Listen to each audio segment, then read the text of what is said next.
dont le premier est en visio. Donc il y a David Houin qui interviendra donc, sur l'utilisation du biochar en agriculture avec bénéfices, limites et défis. Gabriel Vergniaud qui est présent ici, co-dirigeant de Rhizome, qui interviendra sur le biochar, biomasse, procédé de production et qualité du produit. Nicolas Pouli qui interviendra ensuite sur perspectives d'application des perspectives d'application du biochar aux essais agronomiques.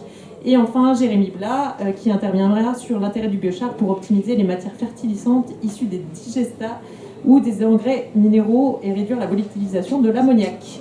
Donc, on bascule. Donc, l'idée, c'est de... En fait, comme on a un système un peu compliqué avec une visio, une personne en distanciel, l'idée, c'est de... Si vous avez vraiment une question on prendra quand même une question exceptionnelle en cours de route, mais je préférerais, si c'est possible, de garder les questions pour le temps de la fin, pour que l'intervenant entende, qu'on enregistre bien, parce que la conférence est filmée aussi pour pouvoir être ensuite rediffusée. Donc, si vous pouvez garder vos questions pour la fin, ce sera beaucoup plus facile pour nous. Merci. David, on te laisse la main. Ça marche, merci beaucoup. Donc, vous m'entendez bien? Vous pouvez me le confirmer? Tout va bien? Oui, on t'entend. Ok, bon. Mais très bien. Mais en tout cas, bonjour et merci beaucoup pour de donner l'opportunité de parler un petit peu du biochar et merci d'avoir accepté de me laisser le faire à distance. Je sais que c'est pas toujours évident et qu'avec les aléas techniques, ça peut rendre la chose un peu complexe, mais en tout cas, tout a l'air de bien fonctionner, donc j'en suis très heureux. Donc voilà, moi je vais vous parler du biochar, voilà, retracer un petit peu l'origine et de l'intérêt qu'on porte aujourd'hui au biochar et puis identifier ce qu'on peut attendre par rapport au biochar et puis préciser un peu les limites et les défis en illustrant mes propos avec quelques essais que nous avons conduits dans le cadre de projets précédemment réalisés à Unilacel. Donc moi je viens d'Unilacel, c'est une école d'ingénieurs en agro notamment qui est localisée à Beauvais. Donc pourquoi s'intéresse-t-on au biochar? Alors, je vais juste rappeler un tout petit historique. Le biochar, c'est très proche du charbon de bois. Et en réalité, du charbon de bois, on en met dans nos sols. Alors, tout le monde, bien sûr, n'en met pas dans son sol, mais certaines civilisations en ont incorporé dans leur sol. Et c'est notamment le cas des civilisations précolombiennes qu'on va retrouver notamment au Brésil, le long du fleuve Tapajós et du fleuve Amazon. Et ces civilisations, elles ont incorporé toute une série de matières dans leur sol. Et ça, on s'en est rendu compte dès 1541, grâce au récit qu'un explorateur espagnol a relaté. Cet explorateur, ce conquistador s'appelait Francesco de Orellana. Il faisait partie de l'équipage du général Pizarro. Et quand Pizarro a décidé d'aller plutôt vers les Andes, lui, de Orellana, il a continué son chemin. Il est descendu le fleuve Amazon. C'est d'ailleurs lui qui a donné le nom au fleuve Amazon, pensant se faire attaquer par des guerrières qui en fait étaient des guerriers aux longs cheveux. Bref, ça c'est pour l'anecdote. Mais toujours est-il que dans ces récits, il a relaté la présence de civilisations organisées en réseau, en village, le long du fleuve. Et comme vous le savez certainement, pour qu'une civilisation puisse s'implanter quelque part et qu'elle puisse se sédentariser, il faut qu'elle puisse produire de la nourriture. Puisque sinon, si elle ne peut pas se procurer de la nourriture sur place, on est sur des peuples nomades qui ne se sédentarisent pas et qui vont voyager en fonction des contraintes climatiques et également de la recherche de nourriture. Donc pour qu'une civilisation s'implante, il faut qu'elle puisse cultiver. Or, les sols qu'on va rencontrer, et qui sont représentés par tous les petits points noirs ici, seront à la base des sols qui sont peu fertiles. On est sur des sols très altérés, qu'on appelle des ferral-sols ou des oxysols. Et ces sols sont altérés et du coup, ils contiennent peu de minéraux permettant de conserver les nutriments. Et en fait, ce qui s'est passé, c'est que pendant plusieurs centaines d'années, en fait, les civilisations précolombiennes, les précolombiens, les Amérindiens, ont incorporé dans les sols des déchets.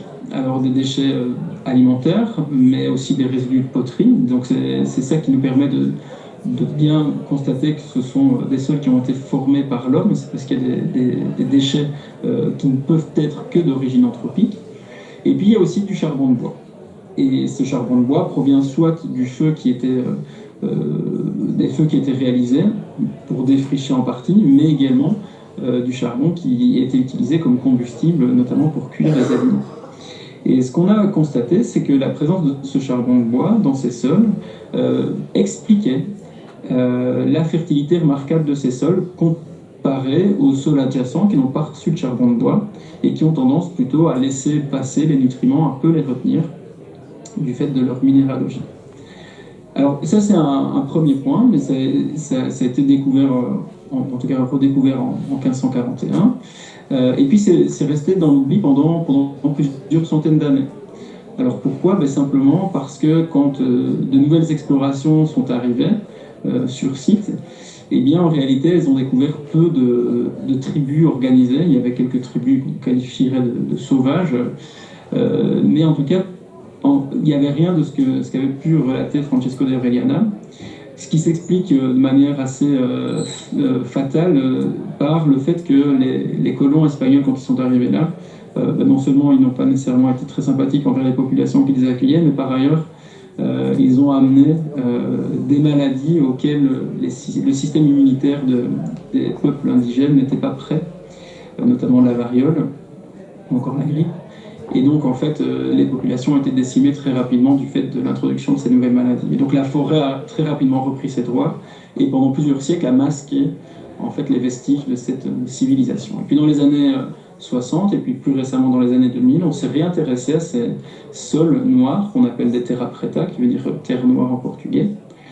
Et on a reconstaté en fait que ces terres noires pouvaient soutenir une production alimentaire beaucoup plus efficacement que les terres adjacentes. Et donc on s'est re-questionné sur l'origine de cette fertilité remarquable, et en analysant plus finement ces sols, on a constaté en fait qu'il y avait effectivement du charbon de bois. Ce charbon de bois était responsable de la rétention des nutriments dans ces sols. En quelque sorte, il augmente la taille du frigo dans lequel on va pouvoir stocker des nutriments. Et puis par ailleurs, on s'est dit aussi, tiens, ce charbon de bois, c'est du carbone. C'est du carbone qui, visiblement, est très vieux. Et donc on a daté ce carbone. On a observé que dans certains cas, il pouvait avoir plus de 500 ans, même parfois certains plus de 1000 ans. Et donc on s'est dit, tiens, en fait, finalement, ce carbone qui est dans le charbon de bois, à la base, c'est du carbone qui provient de l'atmosphère, qui a été fixé par la végétation à travers la photosynthèse. Et finalement, le fait de transformer cette végétation en charbon de bois, ça permet d'augmenter la résistance du carbone à la dégradation. Ça va permettre en quelque sorte de stocker sur du très long terme le carbone fixé par la végétation, parce qu'on sait qu'habituellement la végétation, quand elle se décompose, elle va libérer le carbone qu'elle avait précédemment fixé, donc les bilans carbone sont presque nuls, ils ne sont pas totalement nuls, mais ils sont presque nuls, alors que si on pouvait convertir cette végétation en charbon de bois, on pourrait potentiellement stocker ce carbone. Et donc, en fait, ça c'est vraiment dans les années 2000 où il y a eu un regain d'intérêt pour les terra preta. Et puis on s'est dit, en fait, du charbon, de la matière végétale qu'on convertit en charbon, en fait, bien sûr, il y a le charbon des barbecues, mais il y a aussi tout le charbon qu'on va retrouver par un processus que l'on appelle la pyrolyse. Donc la pyrolyse, c'est quoi? C'est le fait de convertir des déchets organiques à des températures qu'on va qualifier de moyennes, c'est-à-dire entre 300, 350 et 700 degrés, en absence d'oxygène. Et quand on fait ça, en fait, on va obtenir trois sous-produits. Du gaz, qui peut être récupéré à des fins énergétiques, de l'huile, qui, elle, est rarement récupérée à des fins énergétiques du fait de sa composition assez impure, donc il faut potentiellement la raffiner pour pouvoir l'utiliser comme combustible, donc généralement elle est brûlée, soit pour générer de la chaleur, soit éventuellement pour alimenter une turbine. Et puis après du char, qu'on a appelé plus tard biochar. Et ce char, en réalité, à la base, c'était vraiment considéré comme un sous-produit de la pyrolyse. On essayait de minimiser sa production parce que la pyrolyse, à la base, elle a été développée pour convertir des déchets en énergie. Alors ces déchets ils peuvent être de toutes sortes. Ça peut être bien sûr des déchets sylvicoles, des déchets agricoles, des déchets agroalimentaires, mais ça peut être aussi des déchets plus exotiques, on va dire, comme des pneus, comme des plastiques, ou encore comme des déchets hospitaliers. Donc évidemment, quand on produit du biochar à partir de pneus, on ne va pas l'utiliser pour l'apporter dans les sols. Mais toujours est-il que en fait, ce procédé existait, produisait de l'énergie et dans une moindre mesure du char, et on s'est dit, bah, tiens, en fait, on pourrait récupérer ce char pour l'apporter dans les sols, comme pour en quelque sorte reconstruire des terres apprêtables, pour améliorer la fertilité des sols. Et donc, progressivement, on a eu une évolution du paradigme où la pyrolyse est devenue aussi un procédé permettant de produire de la matière solide, qui n'était plus dorénavant considéré comme un déchet ou un sous-produit, mais plutôt même comme un objectif de production. Alors, hop. Donc ce qu'il faut bien comprendre, c'est que la pyrolyse produit trois produits.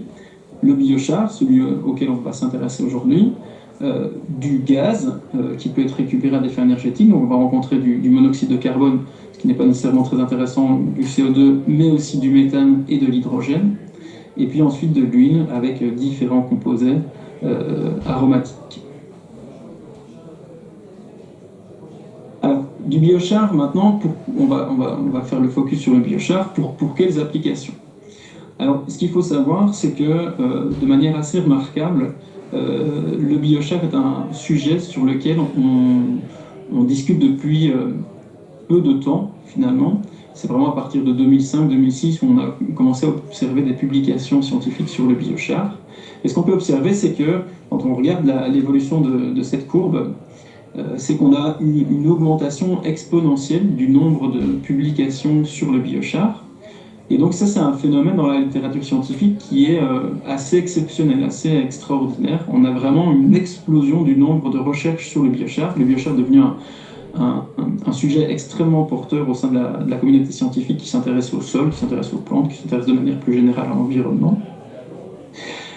Et parfois, peut-être aussi à des fins un peu on va dire de boostage de CV, puisque le biochar étant à la mode, à partir du moment où on travaille sur le biochar, on sait qu'on va avoir une certaine visibilité et attirer l'intérêt de la communauté scientifique sur ces travaux. Donc on n'est plus sur quelque chose de niche, mais vraiment sur quelque chose qui est très tendance.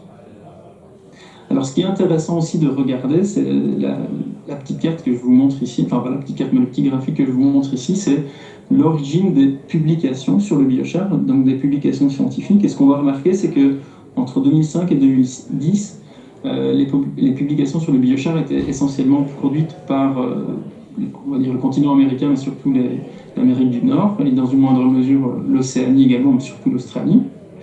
Et puis, progressivement, avec le temps, on va avoir une évolution de la répartition des publications sur le biochar, et si bien qu'aujourd'hui, en fait, 2/3 des publications sur le biochar sont réalisées par l'Asie, principalement la Chine, la Corée du Sud, et puis dans une moindre mesure le Japon. L'Europe produisant environ 1/5 des publications sur le biochar. Alors pourquoi c'est important? C'est important parce que ça va expliquer le fait que les résultats qu'on va observer dans la littérature scientifique, il faut toujours garder en tête que ces résultats sont produits pour au moins 2/3 dans des contextes qui ne sont pas similaires à ceux qu'on va rencontrer en Europe. Et donc il faut être très prudent quand on étudie les effets du biochar sur toute une série de choses, bien sûr d'analyser les études qui ont été conduites, mais pas nécessairement de généraliser les résultats produits dans des contextes qui ne sont pas similaires aux nôtres, parce que dans ce cas-là, on risque de faire des bêtises en matière d'utilisation du biochar. Alors, ici, nous, on va parler du sol, mais gardons en tête aussi que le biochar fait l'objet d'intérêt pour toute une série d'applications, donc que ce soit des applications agricoles, mais ça peut être aussi des applications en sciences environnementales, notamment comme filtre pour des effluents, comme filtre pour l'air, immobilisateur de certains contaminants. Il peut être également étudié dans la conception de batteries. Il est étudié aussi en métallurgie, et puis encore dans la construction, par exemple, de certains matériaux comme des bétons ou des écomatériaux, des isolants. Et donc focus aujourd'hui sur le sol. Alors pourquoi le biochar serait-il si intéressant pour les sols? Donc c'est vrai que souvent on a tendance à montrer les propriétés intéressantes des biochars. Certains articles vont parfois même tendance à le présenter comme un amendement miraculeux qui va tout résoudre. Alors c'est pas totalement vrai, c'est pas totalement faux. Moi, ce qui m'intéresse ici, dans un premier temps, c'est de vous présenter les propriétés du biochar qui suscitent un intérêt pour qu'on comprenne ce qu'on peut attendre de l'application d'un biochar, mais c'est pas parce qu'on attend ça qu'on va avoir ça. Évidemment, il y a plein de choses qui vont ensuite intervenir dans la régulation des effets du biochar. Donc pourquoi le biochar serait-il si intéressant? Premièrement, le biochar contient environ 80% de carbone stable, donc parfois un petit peu plus, parfois un petit peu moins, mais globalement on va arrondir à 80%. Et donc ce carbone il est stable, il n'est pas dégradable par l'action des micro-organismes, et donc ça permet de stocker du carbone. Alors souvent c'est un argument qui est mis en avant, de dire, si je mets du biochar, une tonne de biochar, ça équivaut à entre 2,5 et 3 tonnes d'équivalent CO2. Alors ça c'est vrai, c'est un simple calcul mathématique. On convertit les 800 kg de carbone qui sont présents dans une tonne de biochar en équivalent CO2, et on a entre 2,5 et 3 tonnes de CO2 équivalent. Bien sûr, cet effet sur le stockage du carbone, il ne sera bénéfique que si le biochar est produit et utilisé à faible distance de son lieu de production. Parce que si on doit transporter du biochar sur plusieurs milliers de kilomètres, voire parfois des centaines, ça n'a strictement aucun intérêt, puisque les émissions de CO2 liées au transport vont amoindrir les bénéfices carbone que le biochar peut apporter. Donc globalement, par rapport à une biomasse fraîche qui, au bout de 100 ans, 100% du carbone aura été totalement décomposé et réémis sous forme de CO2, si je prends cette biomasse et que je la convertis en biochar, il y a environ 50% du carbone de la biomasse qui va se retrouver dans le biochar. Les 50% restants sont dans le gaz et dans l'huile. Et au bout de 100 ans, on aura au moins encore 40%, mais largement, souvent c'est bien plus, 40% du carbone de la biomasse initialement présente. Alors, juste bien comprendre que pourquoi le carbone a tendance à se stocker dans le biochar, c'est simplement parce que quand on va chauffer une matière, on va réorganiser les chaînes de carbone qui sont à la base facilement décomposables. Plus on va la chauffer, plus on va former ce qu'on appelle des cycles aromatiques, en quelque sorte des grosses molécules très condensées, et ces molécules très condensées perdent en quelque sorte l'énergie qu'elles contenaient. Et donc du coup pour les organismes du sol, ça n'a aucun intérêt de dégrader ces composés organiques, parce que l'énergie qu'ils vont devoir déployer en quelque sorte pour couper et assimiler ces grosses molécules va être supérieure aux gains énergétiques que ces organismes pourraient récupérer en mangeant ces molécules. C'est comme nous, on se nourrit pour essentiellement récupérer l'énergie. Si un jour la dépense énergétique que je dois avoir pour me nourrir est supérieure au gain énergétique de ma nourriture, ça n'a aucun intérêt. Donc en gros, le fait de condenser la matière, de la chauffer, en quelque sorte même de la cristalliser, quand on est à de très hautes températures, va augmenter ce qu'on appelle la récalcitrance de la matière vis-à-vis de la décomposition de la matière organique. Alors, il y a des manières d'estimer cette récalcitrance. La manière la plus simple, c'est d'analyser ce qu'on appelle l'aromaticité. Donc l'aromaticité, c'est en quelque sorte dans quelle mesure ma matière est riche en cycles aromatiques, en cycles comme ceci. Et pour ce faire, on peut analyser les ratios H sur C et O sur C. Et plus ces ratios sont faibles, plus la matière en fait est aromatique. Alors on pourra rentrer dans les détails s'il faut un peu plus tard, mais je vais faire un cours de chimie organique aujourd'hui. Alors, un autre intérêt par rapport au biochar, c'est le fait que quand j'apporte du biochar dans mon sol, j'apporte des nutriments. Pourquoi? Simplement parce que la plupart des nutriments qui étaient présents dans la biomasse fraîche restent dans le biochar, à part l'azote. Une partie de l'azote, est volatilisée lors de la pyrolyse. Mais pour le phosphore, pour le potassium, pour le calcium, pour le magnésium, il reste. Et donc, en fait, comme le biochar va en quelque sorte perdre en masse lorsqu'on pyrolyse de la matière fraîche, eh bien, au final, les nutriments vont se retrouver concentrés dans le biochar, si bien que quand on va apporter du biochar, ici on a une méta-analyse, donc c'est-à-dire une analyse de la littérature qui compare les effets du biochar par rapport à une situation contrôle. Donc quand on est au-dessus de 0, c'est qu'on a des effets positifs liés au biochar. Quand on est en dessous de 0, on a des effets négatifs. Mais ce qu'on va remarquer, c'est que quand on apporte du biochar, dans la majorité des études, on va observer une augmentation, notamment des teneurs en phosphore ou des teneurs en potassium dans les sols. D'un point de vue azote, on a globalement des effets très neutres, du fait aussi que le biochar perd une partie de l'azote qui était initialement présent dans la matière, puisque celui-ci se volatilise durant la pyrolyse. Alors le biochar, c'est aussi un matériau poreux, c'est un de ses principaux intérêts, c'est notamment l'intérêt majeur actuellement qui est considéré pour des applications en viticulture, par exemple, parce que cette porosité permet au biochar de stocker de l'eau. Alors attention tout de même, c'est pas parce qu'une matière stocke de l'eau que cette eau est disponible.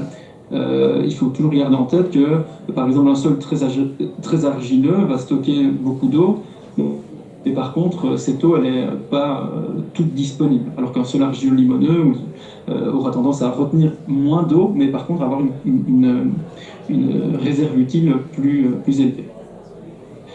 Donc le biochar retient de l'eau et par ailleurs cette porosité permet également de fournir des habitats aux micro-organismes du sol. On voit ici quelques petites bactéries qui viennent se loger dans les cavités du biochar. Ici on a des ifs de champignons qui vont aussi parcourir cette porosité pour aller chercher de l'eau, pour aller chercher des nutriments. En tout cas, cette porosité peut parfois être favorable à l'activité biologique du sol. Alors ce qu'il faut savoir aussi, c'est que le biochar, c'est un matériau qui est la grande majorité du temps alcalin. Donc ici on voit sur cette photographie au microscope électronique des petits cristaux, ce sont des cristaux de calcite, donc CaCO3.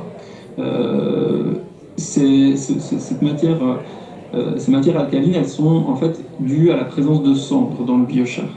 Donc quand on va pyrolyser une matière, on va produire du biochar, mais on va aussi produire des cendres. Alors ces cendres, on ne les voit pas à l'œil nu, elles accompagnent le biochar, mais dans ces cendres, on va rencontrer la matière minérale. C'est comme vous, quand vous faites un feu de bois, alors à la fin du feu, tout est brûlé, mais il reste des cendres, et dans les cendres, en réalité, on a toute la matière minérale qui était présente dans votre bûche de bois. Dans le biochar, c'est un peu pareil, il y a des cendres qui sont présentes, et ces cendres contiennent soit des carbonates de calcium, par exemple, mais aussi des oxydes de calcium, des oxydes de magnésium, qui, au contact de l'eau, vont augmenter le pH de la solution du sol. Donc ceci peut être intéressant, bien évidemment, dans le cas de sols acides, puisqu'on peut augmenter le pH. En revanche, quand on est dans des sols alcalins, des sols crayeux, par exemple, l'utilisation de biochar doit être très modérée pour éviter de renforcer l'alcalinité du sol, qui peut être préjudiciable, notamment à la disponibilité du phosphore, ou du zinc, du fer, ou encore du cuivre. Alors une propriété remarquable, et ça c'est celle qu'on va retrouver principalement dans les terra preta, c'est le fait que le biochar retient les nutriments. En surface du biochar, on va rencontrer ce qu'on appelle des groupes fonctionnels. Donc en quelque sorte, c'est des petits bras. Ces petits bras, ils sont chargés négativement, donc c'est-à-dire qu'ils vont pouvoir retenir les cations, comme le potassium, comme le calcium, comme le magnésium. Alors en réalité, dans un biochar qui vient d'être produit, le nombre de ces petits bras est assez limité. En revanche, avec le temps, le biochar va s'oxyder, et c'est ce qu'on observe dans les terra preta, il va s'oxyder et cette oxydation va générer de plus en plus de groupes fonctionnels, donc de petits bras à la surface, qui vont pouvoir permettre de conserver les nutriments comme le potassium, le calcium ou encore le magnésium. Et puis, dans les sols, ça peut être aussi intéressant d'utiliser du biochar, puisqu'il peut immobiliser les contaminants, donc ça peut être les métaux, le cadmium par exemple, le plomb, mais ça peut être aussi des contaminants organiques. Alors ici on le voit, c'est une expé que j'avais fait quand j'étais jeune et fougueux en 2013, où je travaille sur des sols contaminés, sans biochar, 1%, 5% et 10% de biochar. Et on voit ici, on avait des plantules de colza, que les plantules poussaient vachement mieux en présence de 10% de biochar. Alors ça c'est intéressant d'un point de vue scientifique. Juste garder en tête que 10% de biochar, ça représente 300 tonnes à l'hectare de biochar. Donc même si c'est intéressant scientifiquement, c'est pas nécessairement pertinent d'un point de vue réalité économique et pratico-pratique. Donc, pour toutes ces raisons, on a considéré que le biochar pouvait être le nouvel or noir, en quelque sorte, et il y a eu beaucoup, comme je l'ai dit, de publications et d'intérêt sur ce biochar. Mais après, on peut se demander, c'est le nouvel or noir, mais est-ce que tout est si rose? Bah, évidemment, non, comme dans tout, il y a des limites. Alors le premier truc, c'est que les limites, c'est que le biochar peut avoir des effets négatifs. Une application excessive du biochar peut par exemple augmenter la salinité du sol, ce qui peut avoir des effets sur le prélèvement de l'eau par les plantes. On va avoir ce qu'on appelle des stress osmotiques. Comme je l'ai dit, le biochar est un matériau alcalin. Quand on en applique de trop, quand on l'applique sur des sols crayeux ou déjà alcalins, on peut avoir renforcer l'alcalinité du sol qui est préjudiciable à la disponibilité de certains nutriments. Sur certains organismes du sol, le biochar peut aussi avoir des effets délétères, puisque notamment il peut avoir un côté abrasif en quelque sorte pour l'épidéome de certains organismes du sol. Il peut aussi parfois libérer certains composés toxiques quand il est produit dans de mauvaises conditions. Et puis il y a aussi tout un questionnement sur l'effet du biochar, notamment sur les produits phytosanitaires, puisque dans certains cas, le biochar peut inactiver les produits phyto, puisqu'il va les sorber, les fixer, et du coup réduire leur principe actif. Alors, une des autres limites, c'est que ici je parle du biochar depuis le début, mais en réalité je me trompe parce que je devrais parler des biochars. Il n'y a pas un seul biochar. Le biochar, c'est pas un matériau universel. Il y a plein de biochars différents. Puisque le biochar, les propriétés du biochar vont résulter du type de matière première. Si j'utilise du bois ou si j'utilise des résidus de blé, je n'aurai pas le même type de biochar. Mais également des conditions de pyrolyse. Donc, c'est-à-dire que en fonction de la température à laquelle je produis mon biochar, j'aurai des biochars très différents. En fonction du temps de résidence de la matière première dans le pyrolyseur, j'aurai des biochars très différents. Donc ça, c'est important. C'est qu'une étude qui va montrer des résultats intéressants avec un biochar ne peut pas être généralisée à l'ensemble des biochars. Par exemple, comme je le disais, quand j'augmente la température, par exemple, ici on passe de 300 à 700 degrés, on va augmenter la microporosité des biochars. Ils vont être de plus en plus fragmentés, de plus en plus poreux. On va avoir de plus en plus de petits pores, on va avoir une surface spécifique qui va augmenter. Ça peut être bien dans certains cas, mais on va avoir de plus en plus de petits pores. Donc dans ces petits pores, on va stocker de l'eau, mais pas nécessairement de l'eau disponible pour les cultures. De la même manière, plus j'augmente ma température, plus généralement j'aurai de cendres et donc j'aurai un pH élevé, par exemple. Alors, une des autres limites par rapport à l'utilisation du biochar, c'est le fait que son utilisation et ses effets vont être contexte dépendants. Alors ici, je vous représente à nouveau une méta-analyse, donc une analyse qui compile l'ensemble des données de la littérature. Et cette analyse, elle est intéressante pour différentes raisons. Premièrement, elle a essayé d'étudier les effets du biochar sur les rendements en fonction du pH des sols dans lequel le biochar est émis.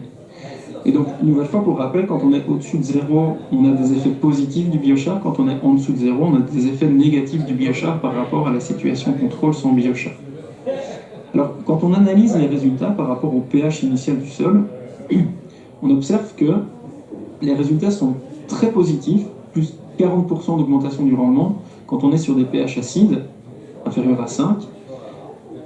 Ça reste toujours positif quand on est entre 5 et 6, un petit peu positif quand on est entre 6 et 7, et puis on a parfois des résultats négatifs quand on est dans des sols à pH alcalin. Une nouvelle fois, je l'ai expliqué tout à l'heure, le biochar étant un matériau alcalin, chauffer un sol alcalin, ça n'a pas beaucoup d'intérêt. C'est même préjudiciable. Donc, plutôt efficace en sol acide. Maintenant aussi, ce qui est intéressant, c'est de regarder là où les études ont été conduites. Et ce qu'on va observer, c'est que la majorité des études qui ont utilisé le biochar dans un contexte tropical ont des effets en moyenne positifs, puisqu'on a une augmentation du rendement de l'ordre de 22-23% par rapport à la situation contrôle. En revanche, en conditions tempérées, quand on compile les études, on a des effets qui sont un petit peu négatifs ou neutres. En tout cas, pas d'effet positif sur les rendements très marqués, ce qui s'explique par plein de choses, mais ce qui s'explique notamment par le type de minéraux qu'on va rencontrer dans les sols tempérés, mais aussi et souvent par un historique de fertilisation assez intense, qui fait que le biochar n'apportera rien de plus pour booster les rendements. C'est pas pour autant qu'il est inintéressant sur toute une série de paramètres, mais en tout cas sur les rendements, ça n'aura pas nécessairement d'effet positif. Et puis enfin, ce qu'il faut garder en tête, c'est qu'actuellement, il existe peu de références en France. Il y a beaucoup d'études qui ont été faites un peu partout. Mais quand on regarde la France sur cette carte, on voit qu'elle est assez blanche par rapport à ses voisins, même l'Espagne, l'Allemagne, la Belgique, les Pays-Bas, l'Angleterre, ou encore l'Italie. Il y a eu bien plus d'études dans les autres pays qu'en France, donc c'est parfois un petit peu difficile de se positionner, d'avoir des références pour la France. Alors, une petite... oui. Et donc, ce que je voulais dire enfin, c'est que le biochar peut avoir des effets qui dépendent aussi du type de culture. Ici, on a testé plein de biochars différents, biochar de bois, de colza, de maïs, etc. On voit que, par exemple, pour le basilic, ici, le biochar de bois a un effet qui n'est pas exceptionnel par rapport au biochar de colza, alors que pour la laitue, le biochar de bois semblait être davantage préconisé, puisque c'est là où on a observé les productions de biomasse les plus importantes, de même que pour la pensée. Donc il y a aussi un effet culture, et donc l'équation finalement elle est quand même assez complexe à prendre en compte. Donc juste quelques exemples de résultats qu'on a pu générer en région tempérée. Je vais aller vite parce que je parle beaucoup. Donc ici on a conduit une expérimentation de terrain sur 3 sites, dans l'Oise, dans l'Alsace et dans l'Indre, sur des grandes cultures, où on a comparé le biochar mélangé à du compost par rapport à une situation qui n'en recevait pas. 3 types de biochar. Alors, bon, voilà quelques exemples d'applications. Bon, bref, des prélèvements de biomasse. Alors, ce qu'on a observé sur les rendements, donc ici en 2019 ou en 2020, et donc sur le maïs ou sur le blé, c'est que quel que soit l'endroit où je me situais, en Indre, dans l'Oise ou dans le Haut-Rhin, quelle que soit la culture, le maïs ou le blé, on n'avait pas d'effet du biochar par rapport à la situation témoin, la situation mine ici. On n'avait pas d'effet significatif du biochar sur les rendements. Une nouvelle fois, c'est cohérent, mais en tout cas, il fallait bien le démontrer.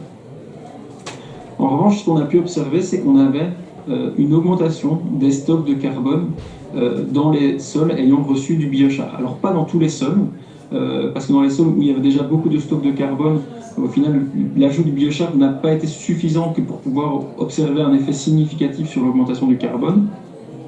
Et dans les sols pauvres en carbone, comme ceux qu'on va rencontrer dans l'Oise, on avait un effet significatif qui s'est maintenu au bout de 2 ans et qui même encore après. Ce qui est en fait logique, parce que c'est mécanique, si j'apporte du carbone, c'est normal que j'observe une augmentation du carbone, mais faut-il encore le montrer et le démontrer scientifiquement. Ce que par contre on a pu observer aussi, c'est que on avait parfois des effets bénéfiques du biochar, alors pas de tous les biochars, ici c'était un biochar qui était produit à partir de refus de compost, sur la faune du sol. Ici j'ai pris l'exemple des vers de terre. On avait une augmentation de l'abondance des vers de terre en présence de biochar, en particulier des juvéniles, mais alors que dans les autres situations, on n'avait pas d'effet du biochar. Alors ici, je voudrais illustrer un autre mes propos à l'aide d'un autre exemple. Alors c'est un exemple que j'aime beaucoup parce que c'est pas nécessairement le plus grand. Alors, qu'est-ce qui se passe? Voilà. C'est un exemple que j'aime beaucoup parce que c'est pas nécessairement un exemple qui provient d'une grande étude, mais c'est plutôt un exemple qui est issu d'une étude conduite avec un magazine de jardinage, mais simplement pour montrer qu'il y a une nécessité aussi d'impliquer la collectivité et le citoyen dans l'évaluation des effets. Donc en fait, on a testé avec ce magazine l'effet du biochar sur la croissance de radis. On a proposé aux lecteurs du magazine de le tester eux-mêmes et de nous rapporter les résultats pour qu'on puisse analyser. Donc ici, on a une carte qui retrace la localisation des différents utilisateurs, donc qui couvrait quand même bien le territoire. Et ce qu'on a observé, c'est que quand on compile toutes les données fournies, donc on a analysé les sols, on a analysé la biomasse du radis, aérienne et racinaire, ben, on observe que quand on a du biochar, ben, on a une augmentation du stock de carbone dans les sols. Donc une nouvelle fois, c'est normal, mais on le démontre d'un point de vue résultat. Et on a aussi une augmentation du pH. Alors même si on n'a pas l'impression qu'elle est significative, en réalité elle l'est quand on fait les tests STEP. Donc on a une petite augmentation du pH. Donc une nouvelle fois, tout ça est cohérent. En revanche, en matière d'effet sur la biomasse, ben, on n'avait pas d'effet en moyenne sur la biomasse racinaire ou sur la biomasse aérienne du radis. Donc, une nouvelle fois, tout est cohérent. Maintenant, ce qu'on a fait, c'est qu'on a essayé de regarder si, en fonction du sol dans lequel j'appliquais mon biochar, j'avais pas parfois des effets qui pouvaient être marqués. Donc, on a essayé de décortiquer en quelque sorte ces effets. Et ce qu'on a remarqué, une nouvelle fois, c'est qu'on avait tendance à avoir des effets positifs du biochar quand on testait le biochar dans les sols avec des pH inférieurs à 7. Plus le pH était élevé, moins les effets positifs étaient marqués. Et ça, c'était valable pour les biomasses racinaires, mais également pour les biomasses aériennes. De la même manière, on a analysé nos résultats en fonction du taux d'argile, et on a observé que quand les sols étaient peu argileux, on avait des effets qui étaient davantage bénéfiques, alors que quand les sols étaient plus riches en argile, au-delà de 10 ou 20%, on avait des effets qui étaient proches de la neutralité. Donc ce qui tend à démontrer que, une nouvelle fois, les effets du biochar sont contexte dépendants, préférentiellement bénéfiques en conditions acides et dans des sols à texture légère, peu argileux. N'hésitez pas à me dire si je suis trop long, parce que normalement j'avais bientôt fini, mais si je déborde... Oui, David, oui, essayez effectivement, si tu arrives à conclure en 4-5 minutes, enfin si tu arrives à ta fin de présentation. Ouais, ça marche. Merci. Ok. Très bien. Donc voilà, juste aussi faire attention à certains résultats qui peuvent être parfois positifs. Dans certains cas, on va avoir des augmentations de rendement, des augmentations de la teneur en eau dans les sols. Comme je l'ai dit, c'est pas parce qu'on a une augmentation de la teneur en eau dans les sols que cette eau elle est disponible. Ici, on a une illustration typique qui montre que la teneur en eau augmente, et pourtant, quand on regarde la disponibilité de cette eau, en fait, elle n'est pas supérieure par rapport à la situation contrôlée. Donc attention à tout ça. Quand on regarde un petit peu au niveau ici j'ai pris quelques exemples au niveau du raisin et de la vigne, on peut observer parfois des augmentations du poids des baies en présence de biochar. Mais quand on analyse la répercussion sur la qualité du vin, ben, ici cette étude elle a démontré, alors pour toute une série d'indices, l'indice Brix et puis d'autres choses, qu'il n'y avait pas d'effet du tout du biochar sur la qualité du vin. Une augmentation de poids des baies, mais pas une conséquence sur la qualité du vin. Et puis attention aussi à ne pas généraliser, puisque par exemple ici j'ai repris l'exemple du vin qui peut vous intéresser je pense. En gros, cette étude qui a analysé plein de choses, elle montre qu'au final, la dose de biochar et le type de l'application de biochar n'a pas d'effet sur les rendements, et que les rendements sont principalement, même quand on met 35 tonnes à l'hectare, les rendements sont principalement contrôlés par le terroir et la localisation. Alors, tout ça, je vais passer ci parce que c'était juste une étude.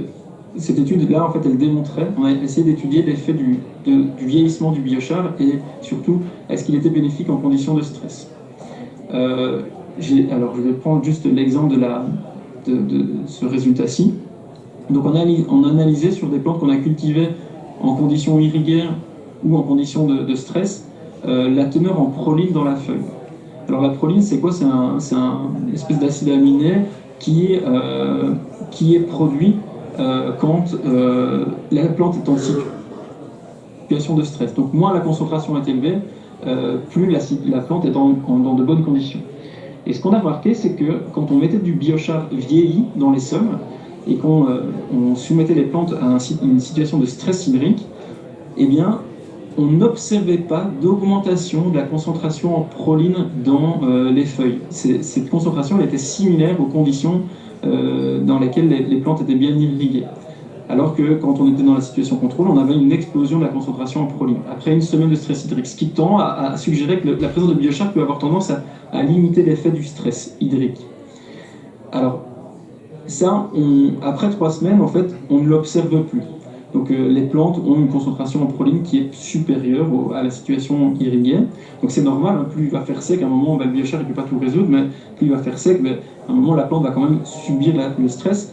Mais cette expérience-là, elle tend à suggérer que le biochar peut être utilisé potentiellement pour tamponner l'effet du stress. Il ne va pas être bénéfique quand tout va bien, mais quand il va y avoir un stress, il peut avoir tendance à le tamponner et à limiter ses effets délétères dans le temps. Donc en gros, ce qu'il faut retenir, donc voilà, je pense que c'est fini, c'est que le biochar permet de séquestrer du carbone, évidemment pour autant qu'il soit produit localement, utilisé localement.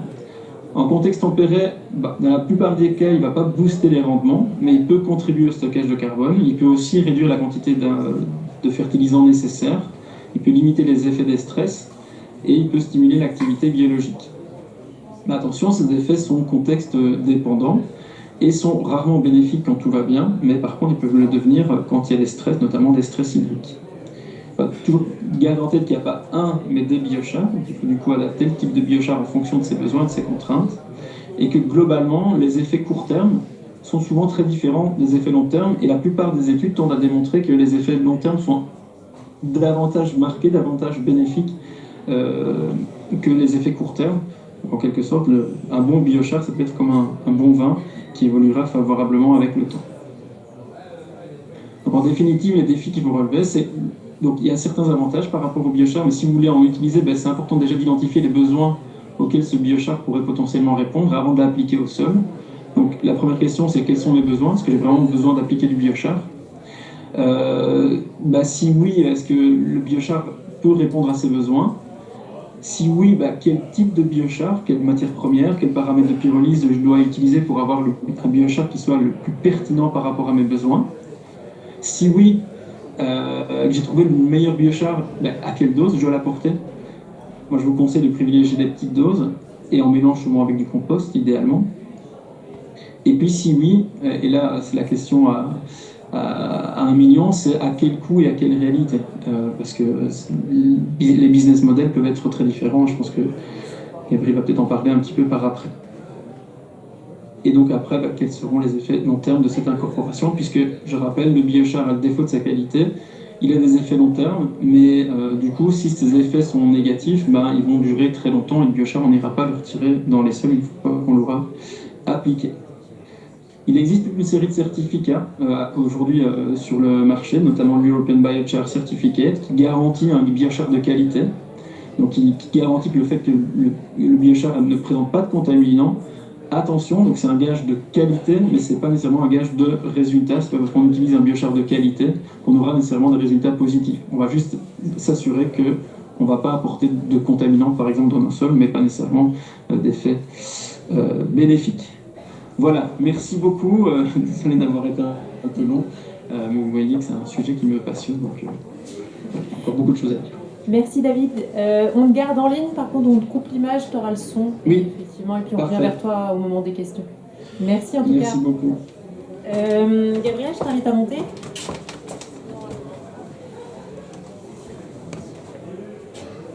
Je rappelle 15 minutes normalement pour chacun d'entre vous. Après, pour laisser un peu de temps aux questions, même si ça peut.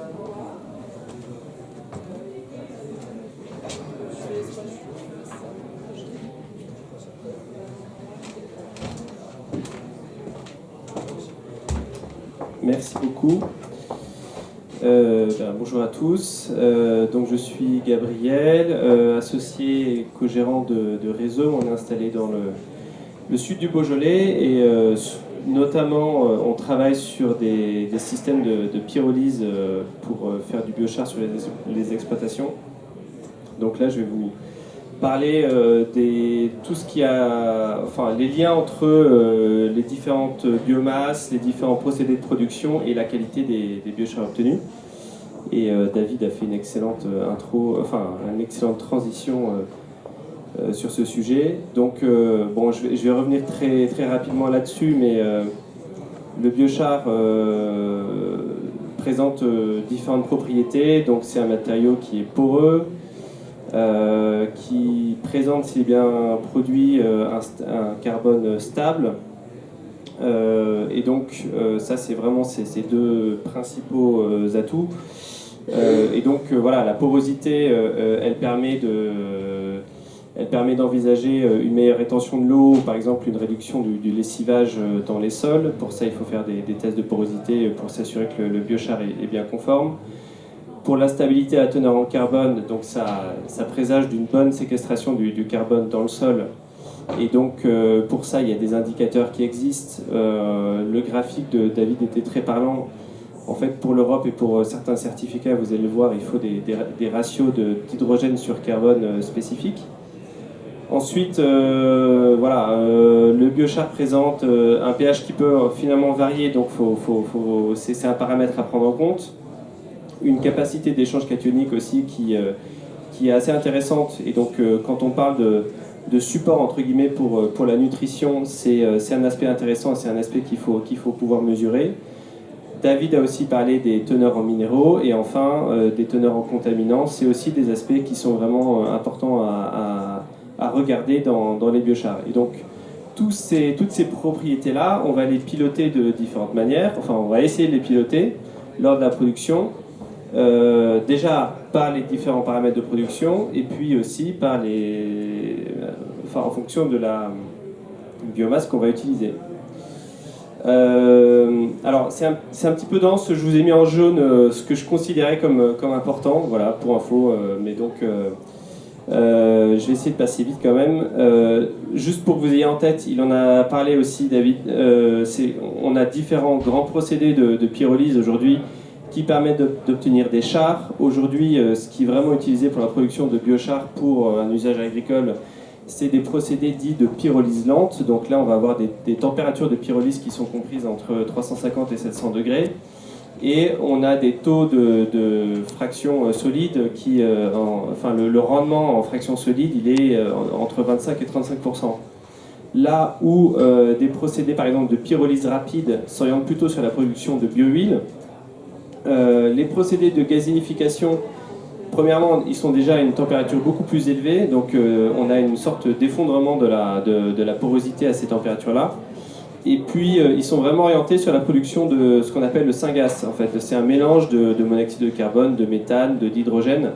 Et ça, pour le coup, on utilise la gazéification pour le gaz et pour faire la cogénération, enfin pour utiliser ce gaz, surtout en génération de chaleur.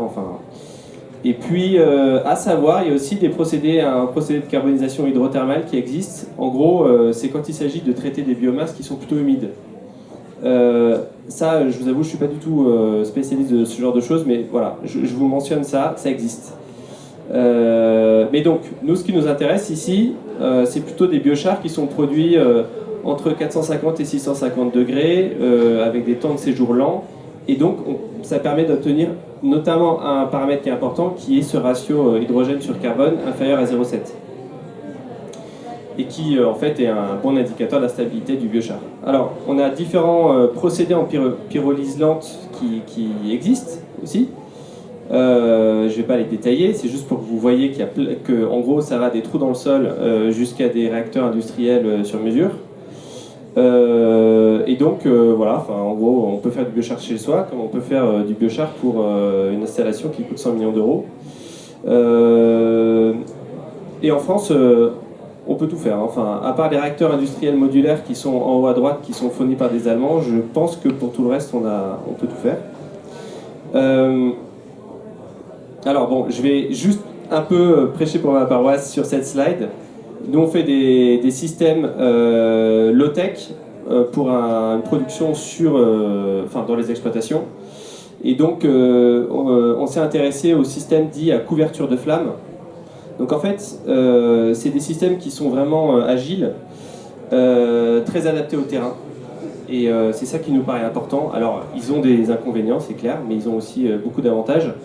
Le principe, c'est qu'en fait, on fait une pyrolyse par le haut, c'est-à-dire qu'en fait, on lance une combustion dans le fond du cône ou du disque que vous voyez là, enfin du cylindre que vous voyez en bas. Et en fait, on rajoute progressivement de la biomasse, et c'est la couverture de flamme à la surface qui consomme l'oxygène, et qui empêche l'oxygène de rentrer en profondeur. Et donc en profondeur, on a une pyrolyse qui se met en place.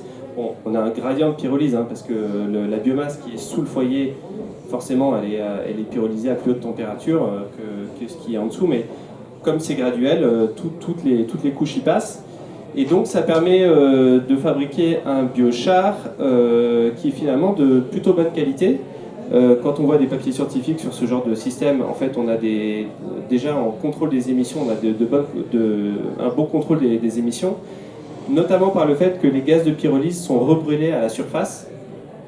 Les gaz de pyrolyse qui s'échappent, en fait, ils sont brûlés par la galette de flamme qui est à la surface du four. Donc déjà, on limite les émissions de gaz de pyrolyse qui ont un fort pouvoir de gaz à effet de serre. Après, évidemment, les avantages, c'est que ce sont des systèmes très accessibles, qui sont mobiles, qui sont simples d'usage. Voilà, si on maîtrise bien le processus, c'est-à-dire si on maîtrise une belle galette de flamme pendant toute la durée du processus, on obtient quand même des biochars qui sont de bonne qualité et qui, vraiment sur le volet des caractéristiques physiques, enfin physico-chimiques, peuvent respecter le cahier des charges, enfin la certification EBC. Après, on a d'autres... le problème avec l'EBC, c'est que l'EBC demande aussi qu'il y ait, je crois, l'utilisation de la chaleur ou des gaz. Et donc c'est vrai qu'avec ce genre de système, on peut pas, quoi. En gros, les gaz de pyrolyse ou la chaleur s'échappent, quoi. Enfin, à moins que vous mettiez un chapeau dessus, mais concrètement, en fait, si vous mettez un chapeau dessus, vous étouffez la flamme. Et donc vous avez un processus de moins bonne qualité. Et donc, c'est des systèmes qui existent et qui sont vraiment accessibles pour commencer à faire du biochar, enfin, commencer ou même produire. Là, le système du dessous, il permet d'absorber 40 mètres cubes de biomasse par jour et de produire 2 tonnes de biochar par jour. Donc, on commence à être quand même sur des procédés qui sont intéressants à l'échelle d'une exploitation. Donc, les biomasses, les biomasses d'entrée, elles ont forcément un impact sur le type de biochar qu'on va obtenir. Idéalement, il faut des biomasses ligneuses. Ça, c'est clair que les biomasses ligneuses, elles permettent d'obtenir la teneur en lignine permet d'obtenir in fine une teneur élevée en carbone avec une structure aromatique, donc une bonne stabilité. C'est donc ce qui est le plus utilisé aujourd'hui pour un usage agricole. Néanmoins, on peut utiliser aussi des biomasses cellulosiques ou hémicellulosiques, des pailles, des cannes. Ce qu'il faut avoir en tête, c'est qu'avec ces biomasses, on a une dégradation thermique qui est plus précoce. Donc, en fait, on va réduire la surface, enfin, en gros, on va réduire la porosité. On va aussi avoir un petit inconvénient qui est qu'on obtient des biochars très fins et pulvérulents. Et donc, lors de l'application, je ne sais pas si vous avez déjà appliqué du biochar sur une parcelle, mais ça peut s'envoler avec le vent. Enfin, c'est sûr que l'inconvénient quand on fait du biochar avec des souches de vigne, c'est que on a une grosse granuliométrie, mais au moins, ça s'envole pas au vent, quoi. Voilà. Donc il faut trouver un peu le bon ratio entre granulométrie et puis facilité d'application. On peut aussi pyrolyser évidemment des effluents d'élevage ou des digestats. Ce que je disais, c'est qu'il y a des systèmes industriels qui existent mais qui sont hyper coûteux, quoi. Donc en gros, le souci avec ces biomasses, c'est que du coup, si on veut les pyrolyser de manière plus simple, on a des coûts de séchage à anticiper, donc ça c'est assez problématique. Et en plus de ça, on a aussi des teneurs en cendres qui sont assez importantes. On maîtrise moins ce fameux ratio hydrogène sur carbone, et en plus on a des risques de contaminants en fonction du type de contaminant organique ou inorganique qu'on a dans les boues, dans les digestats, dans les effluents d'élevage. Voilà, et puis on a aussi évidemment les coproduits agroalimentaires, les drèches, les mares, les pulpes. C'est un peu la même. Alors, je pense qu'on maîtrise mieux les contaminants avec ce genre de coproduits. Néanmoins, on a aussi ces soucis d'humidité à régler. Alors, je continue sur les caractéristiques des biomasses. Donc, je viens d'en parler, la teneur en eau, elle est importante et idéalement, il faut avoir une biomasse qui a une humidité comprise entre 10 et 15%. Voilà, ça peut aller jusqu'à 20%, mais c'est vrai qu'au-delà, non seulement on commence à avoir une baisse de rendement, mais en plus, avec une biomasse humide, on a des émissions de méthane. Et ça commence à être problématique parce que c'est vrai que quand on critique la production de biochar, souvent on parle d'émissions de gaz à effet de serre et notamment de méthane avec les biomasses humides.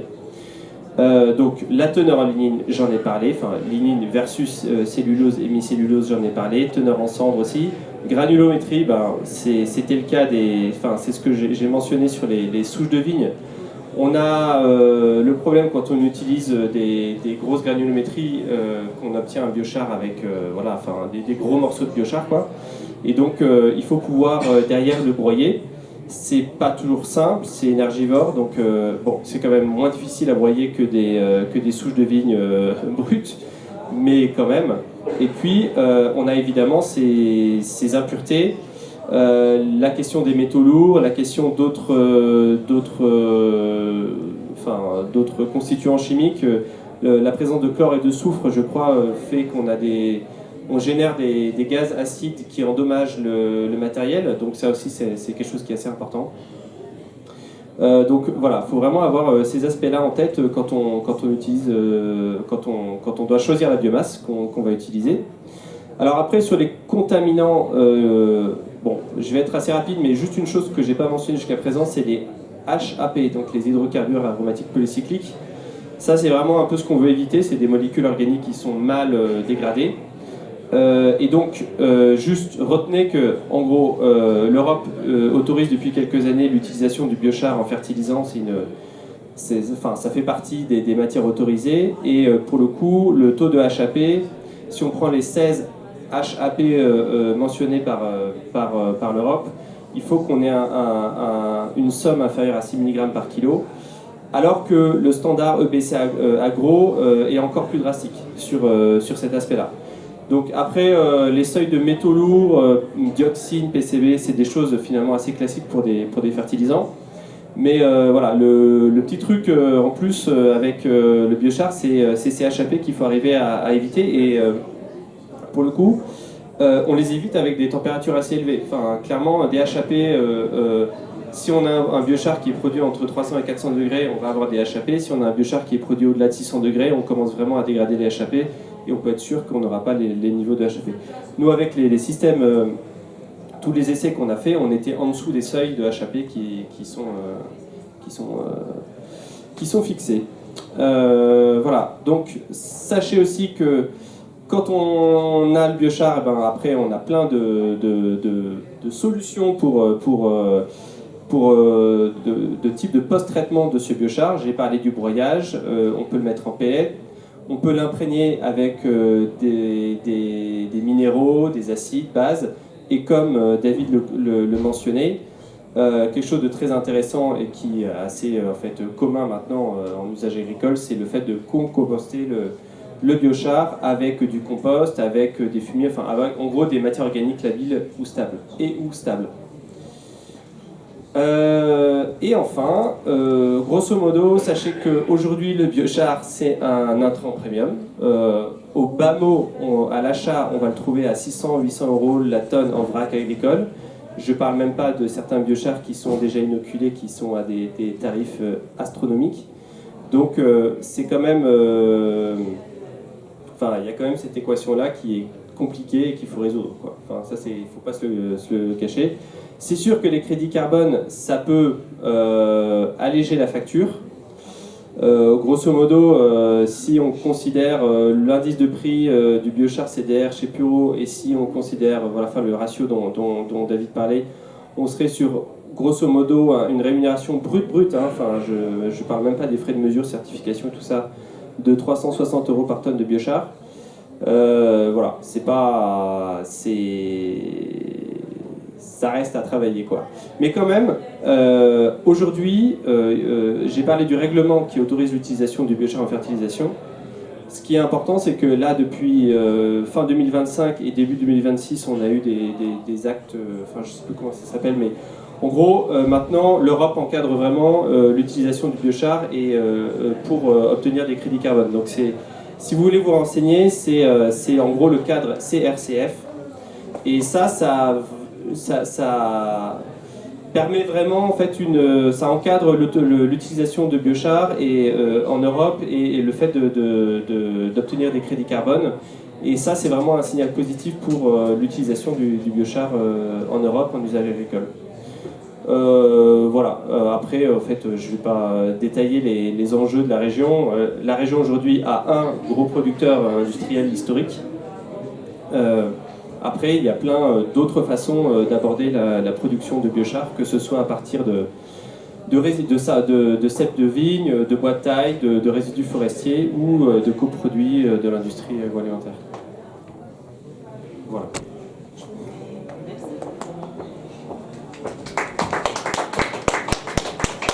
Merci Gabriel. Nicolas, je t'invite à monter.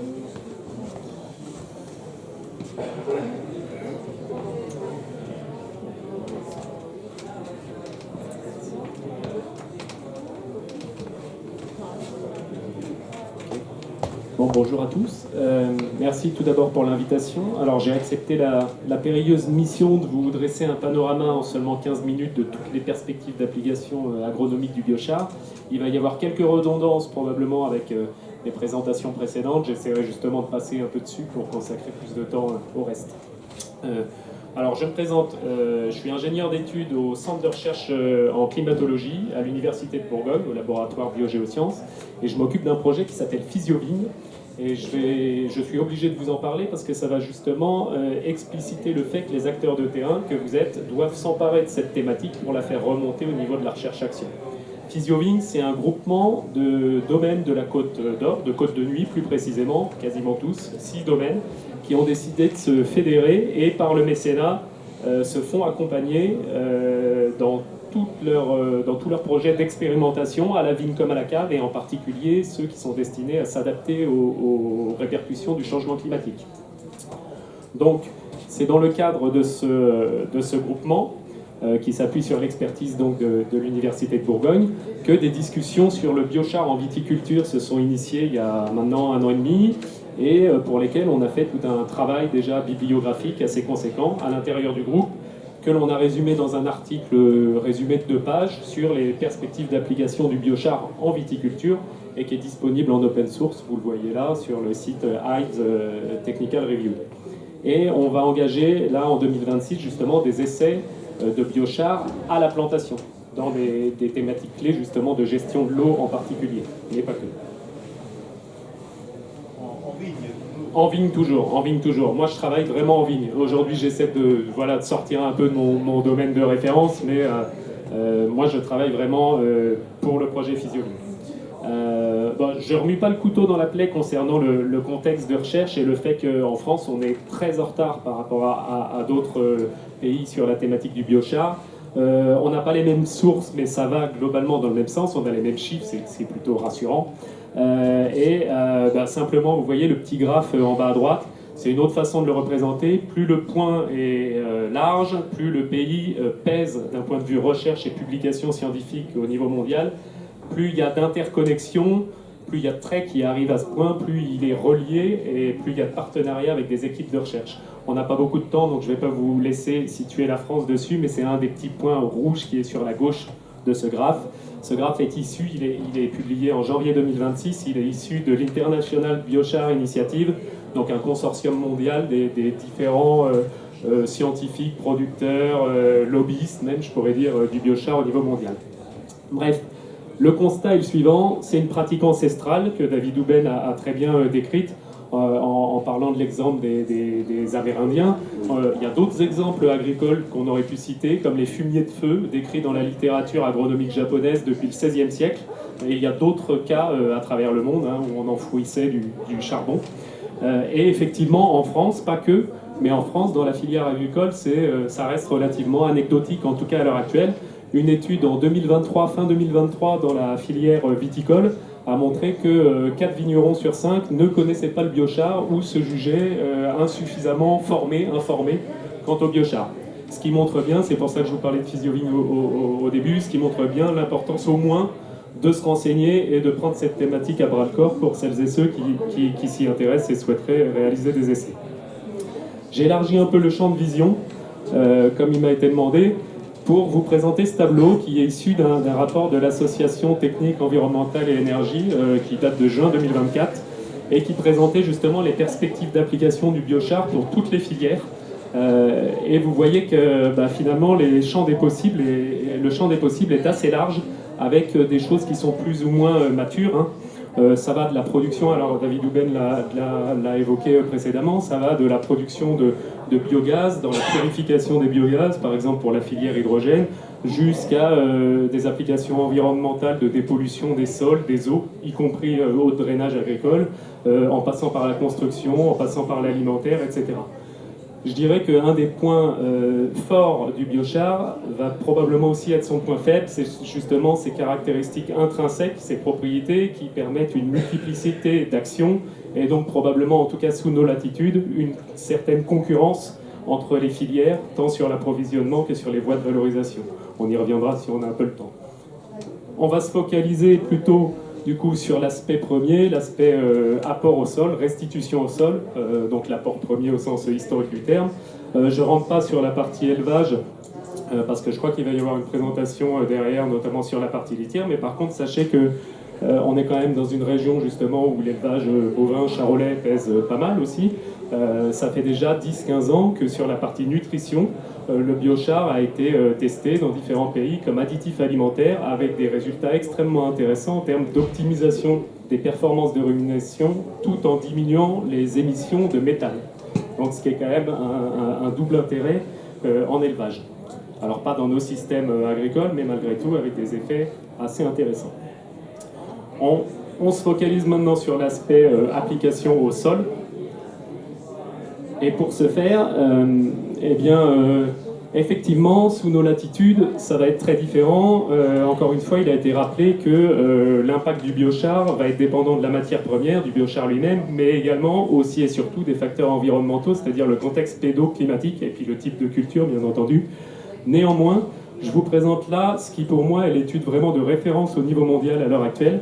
Elle a été publiée en 2021 par Hans-Peter Schmidt, qui est au niveau européen un des chercheurs qui travaille le biochar depuis le plus de temps. Il a coordonné cette review avec également, donc lui il est suisse, mais il travaille aussi avec des équipes allemandes, notamment Gesenheim et Claudia Kaman, des équipes espagnoles. Et là, cette review s'est attachée à, vous voyez, analyser 26 méta-analyses. David Houben a donné la définition tout à l'heure, donc c'est-à-dire que globalement, on a ici des effets moyens constatés sur plus de 20 000 essais, si vous voulez, pour simplifier un peu la donne. Donc même si c'est dans des contextes pédoclimatiques très différents, ça donne quand même des tendances assez notables sur ce qu'on peut attendre du biochar, ou en tout cas ce qui peut nous intéresser d'un point de vue pertinence agronomique.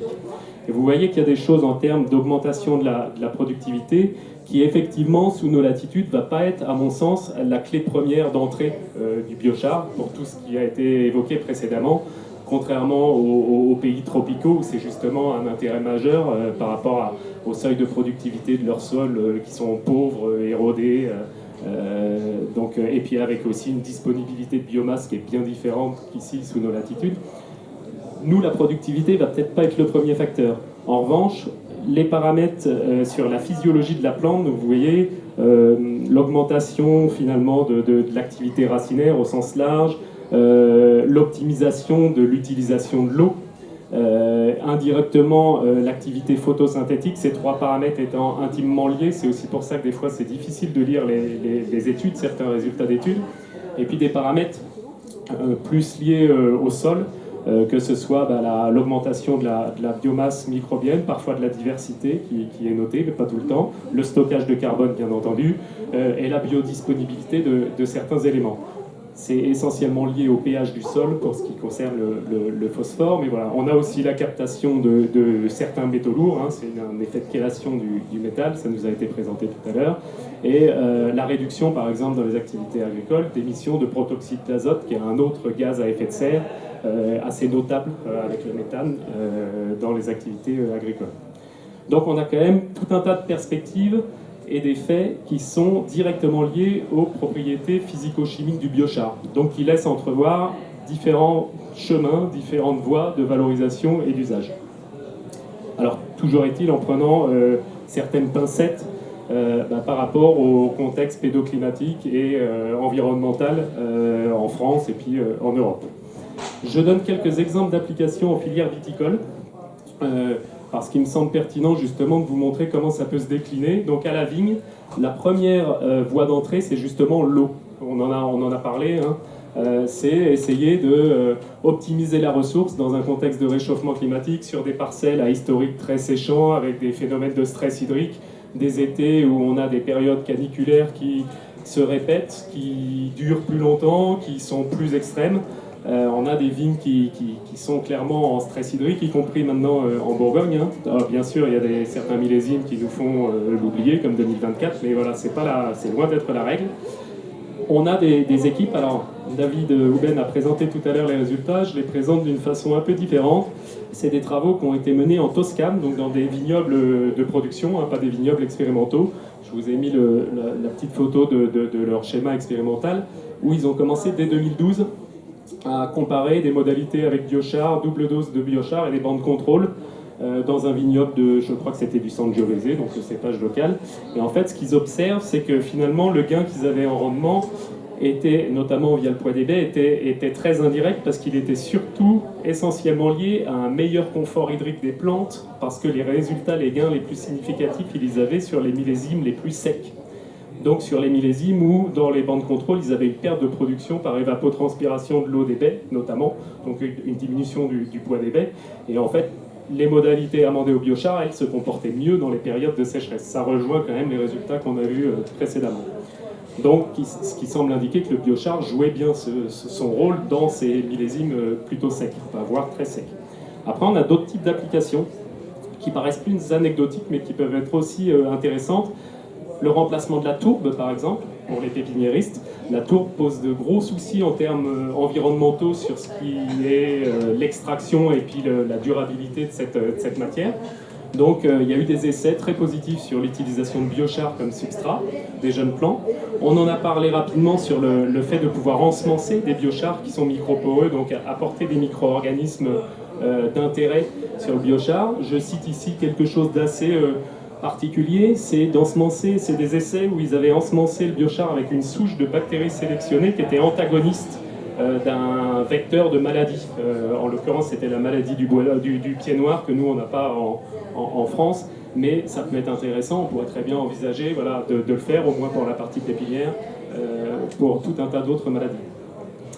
Un autre exemple aussi, c'est la lutte contre l'érosion. Donc là, ce sont des chercheurs portugais qui sont confrontés dans des vignobles du Douro, où là c'était dans la région de Coimbra, c'est des vignobles à forte pente et qui sont soumis à des précipitations très marquées, donc avec des vrais problèmes d'érosion, de lessivage, d'entraînement des sols. Eux ont incorporé du biochar et ont noté des effets très significatifs sur la diminution des phénomènes d'érosion, notamment par une meilleure rétention d'eau dans le sol. En fait, l'eau arrivait à mieux pénétrer, à être stockée dans le sol et ne faisait plus descendre le terrain, si vous voulez. Et puis un dernier point, j'y reviendrai peut-être si j'ai encore un peu de temps, qui est particulièrement intéressant, c'est un rapport qui a été commandité donc là par les politiques publiques de la région de Marlborough en Nouvelle-Zélande. Donc c'est une région qui représente 26 000 hectares de vignes, qui était confrontée à un développement exponentiel ces dernières années, et donc ils avaient près de 50 000 tonnes de marc à traiter par an. Et donc ils ont commandité une étude technico-économique par l'université locale qui a qui avait le choix entre 3 scénarios, et finalement, je ne développe pas plus, mais le scénario qui avait le plus de sens, qui était le plus pertinent, tant d'un point de vue technico-économique que surtout d'un point de vue environnemental, c'était la production de chaleur et de biochar pour des amendements au sol. Donc ça peut quand même faire sens. Très rapidement, si vous voulez vous lancer dans des essais de biochar, avec les prérequis qui ont été cités préalablement, je vous conseille d'aller regarder, jeter un œil sur la page de l'International Biochar, pardon, j'ai oublié le dernier, sur l'IBI, Initiative, où vous avez tout un tas de ressources, notamment des guides pour des conseils d'application et des guides pour ceux qui veulent vraiment faire des essais assez carrés, des essais expérimentaux. Et pour ça, le mieux, c'est quand même d'être accompagné par vos conseillers ou quelqu'un de dédié.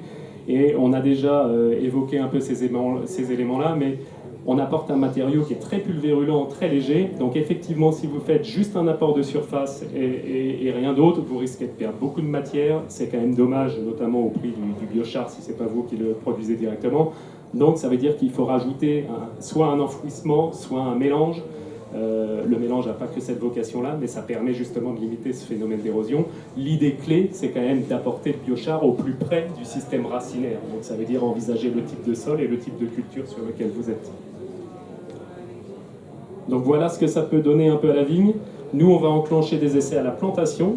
Un des super compromis pour pouvoir faire un essai facile, c'est aussi à la complantation. Quand vous avez 200 plants à remettre sur une parcelle de 10 000 pieds, eh ben vous pouvez très bien envisager d'en faire une centaine au biochar et une centaine entre guillemets en contrôle, en les répartissant de façon aléatoire, et simplement faire des suivis assez simples des vitesses de développement et puis dans des années ultérieures, les productivités de ces pieds-là.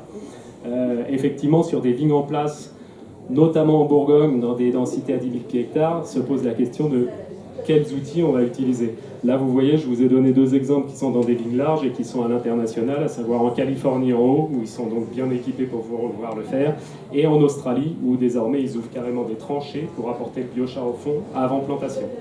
Donc effectivement, la plantation est probablement un des meilleurs compromis, puisque là, on peut agir avant de positionner le matériel végétal. Une toute petite vignette pour finir, je pense que je serai à peu près dans les temps.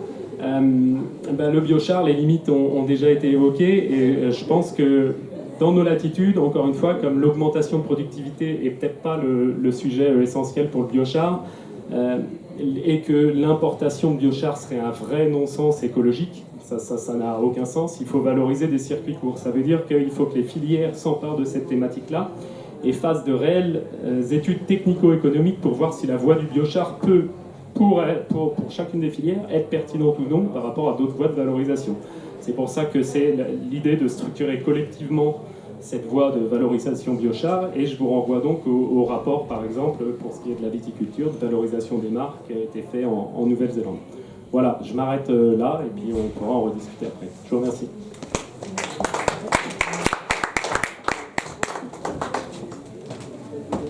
Dernière intervention. Merci Nicolas d'avoir tenu le temps. Hop.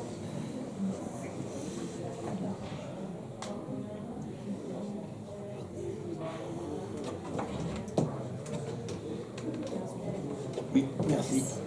Bonjour à tous, donc Jérémy Blin, donc je suis chef de service au pôle agronomie de la Chambre d'agriculture de Côte d'Or.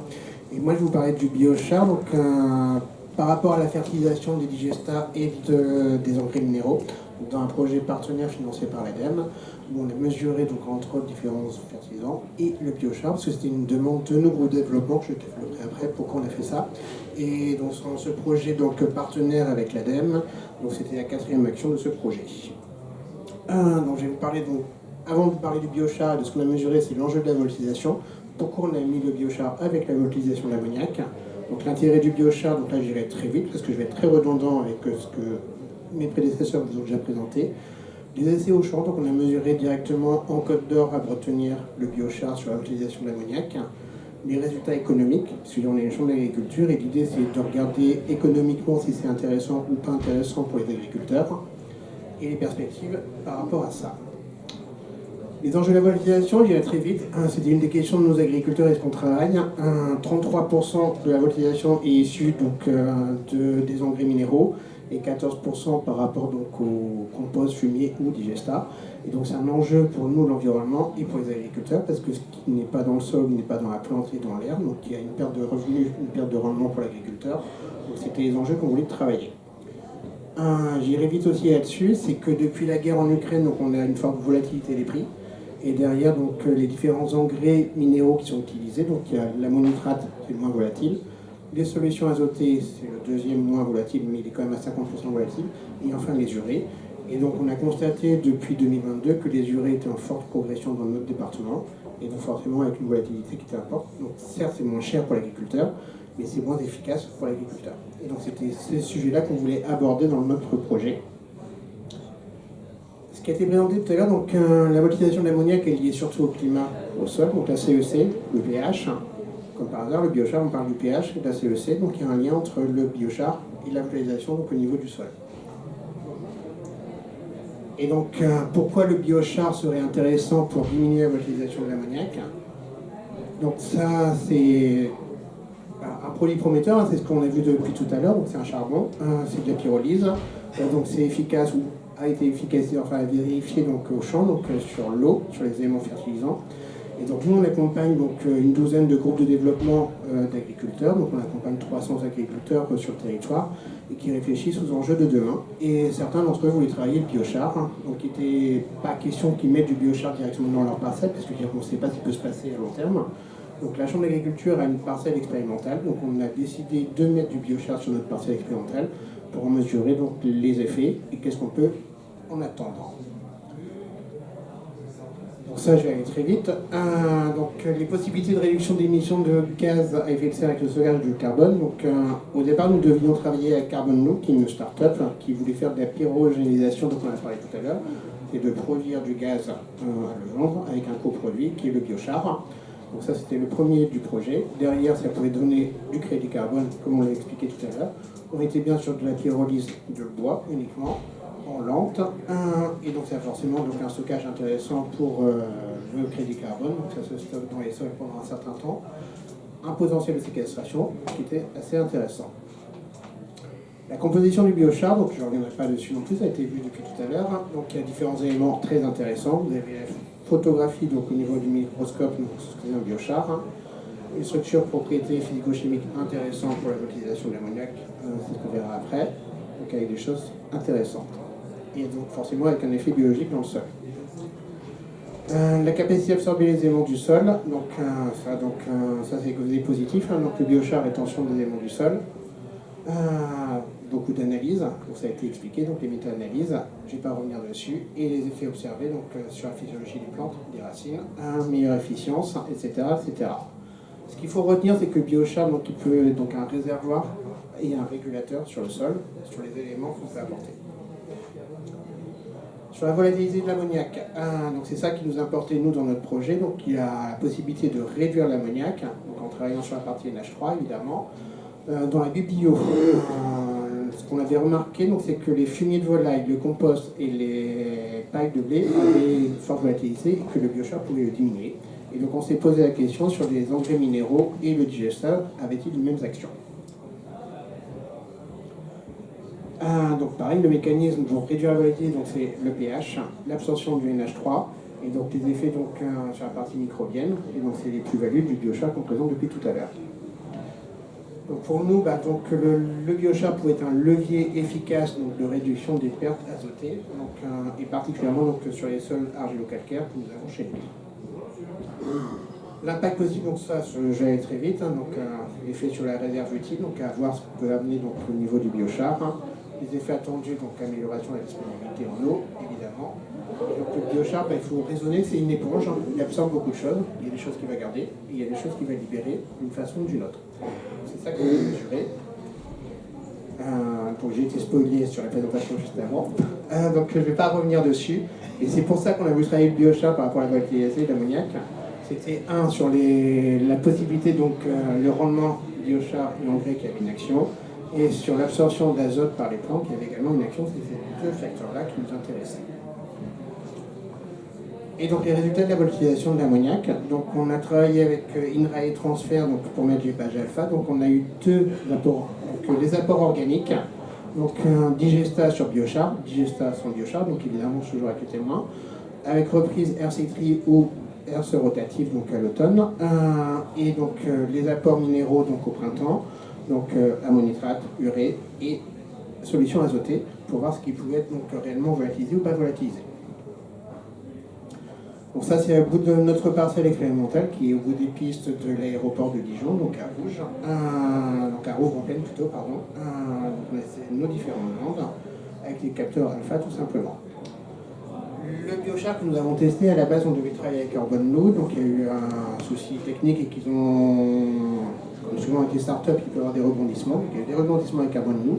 On a dû trouver une nouvelle source de biochar, donc on a travaillé avec du local, biochar de chez Leglay, donc à Leglay, du groupe Bordé. Donc on a porté 3 tonnes par hectare de biochar, c'est ce qui nous avait été recommandé. Donc ça a un coût derrière, forcément. C'est des petites granuleuses, donc c'est assez compliqué à épandre. Attention à ne pas épandre qu'on le reçoit, donc à le stocker à l'abri, parce que s'il prend l'eau ou l'humidité, vous serez incapable de le retransporter, puisqu'il aura forcément capté toute l'humidité. Donc dès que vous l'avez, vous l'apportez très rapidement, ça ne se stocke pas. Donc c'est bien donc, que c'était du biochar de bois, pyrolyse lente, avec une faible granulométrie. Ici vous avez donc les bandages de septembre de digesta. Donc en bleu vous avez donc le digesta de surface, en rouge le digesta de surface avec le biochar. En jaune, il n'y a pas de comparaison parce que ça a été reprise avec la herse rotative, mais il n'y avait pas de biochar. Ce qu'on voit, donc, c'est ici en unité d'azote, volatilité. Donc, c'est la volatilisation de l'ammoniac qu'on a transformé en azote perdu pour l'agriculteur. Donc, entre le bleu, donc, qui est donc le digesta classique, et le rouge avec le digesta avec le biochar, on voit qu'on a gagné 2% d'azote à l'apport. Février, donc la même chose, donc la volatilisation de l'ammoniac est fortement liée donc, au climat, donc forcément on n'a pas les mêmes taux de volatilisation. Donc par rapport donc, du digesta apporté au printemps, donc en février, donc là pareil, donc on a gagné 2% d'azote par rapport à la volatilisation de l'ammoniac. Donc concrètement, donc, la volatilisation donc, importante donc, avec le digesta est fortement volatile. Donc là vous avez les unités donc, de volatilisation de l'ammoniac et pas transformées en unités d'azote. Donc il y a quand même donc, quelque chose qui est intéressant. Et ramené à l'euro, grosso modo avec le biochar, on a économisé 5 € par rapport à l'autre modalité et au printemps on a gagné 8 €, 7-8 € par rapport à l'azote qu'on aurait pu perdre qui serait parti dans l'atmosphère. Si je prends l'azote minéral, donc la solution azotée, donc, pareil, donc on a gagné 2% par rapport avec ou sans biochar. On a gagné donc sur l'apport urée, donc on a gagné à peu près 2 à 3%. Et l'ammonitrate, c'est pareil, on a gagné à peu près 2 à 3%. Donc l'azote qui n'est pas parti dans l'atmosphère et qu'on a gardé pour notre plante. Donc c'était l'espèce blé qu'on avait cultivée. Ce qu'on a observé entre le biochar digesta et le biochar sans digesta, c'est que c'est comme si notre biochar avait fait une éponge qui était pleine et qu'on avait déjà du digesta, donc la volatilisation de l'azote minéral a été moins impactante et donc il y a eu plus de pertes. Donc c'est ça qu'on a mesuré, donc comme si notre éponge était pleine et qu'elle n'arrivait plus à travailler. Ça sera à creuser dans les années futures et c'est ce qu'on a constaté. Grosso modo, donc là sur l'azote minéral, un équivalent euro, on a gagné à peu près donc, 1 à 2 € selon les unités, selon les formules de fertilisation azotée qu'on a apportées au champ. Vos 3 tonnes ont été apportées en une fois en oui. début de... On a apporté une seule fois 3 tonnes donc, au mois d'août, août-septembre, juste avant de démarrer la culture de blé. Et à quel coût la tonne? On en revient. Résultat économique. Ici, vous avez les résultats. Donc, le biochar il est estimé à 3 500 €. Donc, 1 000 € à peu près la tonne. Donc, il nous a fallu 3 tonnes, donc ça nous a été conseillé pour avoir un effet significatif et intéressant. C'était d'être à 3 000 € la tonne, donc forcément, ça va être compliqué. Après, vous allez me dire, ce qu'on a parlé depuis tout à l'heure, c'est que le biochar, il se dure dans le temps. Donc là, j'ai tout mis en amortissement sur la première année. Si on amortit sur 10 ans, économiquement, ça reste compliqué. Par contre, nous n'avons mesuré que la partie fertilisation azotée. Je n'ai pas mesuré le gain RU ou les choses comme ça. C'est à voir avec dans le temps et dans la durée. Par contre, en trésorerie, en coût financier immédiat pour l'agriculteur, c'est une solution qui est complexe.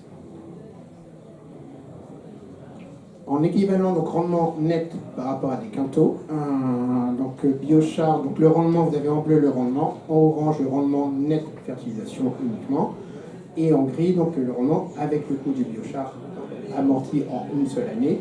Et donc en équivalent quinto, c'est comme si vous aviez perdu 126 quintaux. Donc le biochar, ce que vous avez remarqué, c'est qu'il a amené la promesse de 10% de rendement, on les a. C'était bien là. Par contre, à traduire financièrement pour vous, agriculteurs, ce n'est pas évident.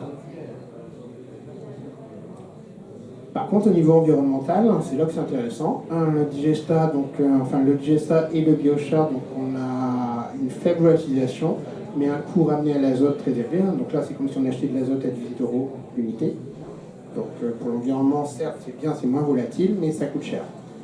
Derrière les autres unités, donc ça, c'est les autres solutions qu'on avait testées, donc c'était un coût raisonnable, mais avec une valorisation importante.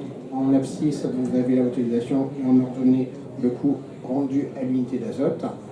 Et l'intermédiaire, donc c'était sans le biochar évidemment, mais en utilisant des techniques agricoles, donc à enfuir le digesta, à renfuir l'engrais tout simplement, où là on avait un intérêt environnemental et agronomique intéressant. Pour conclure, donc ces résultats ils sont à nuancer.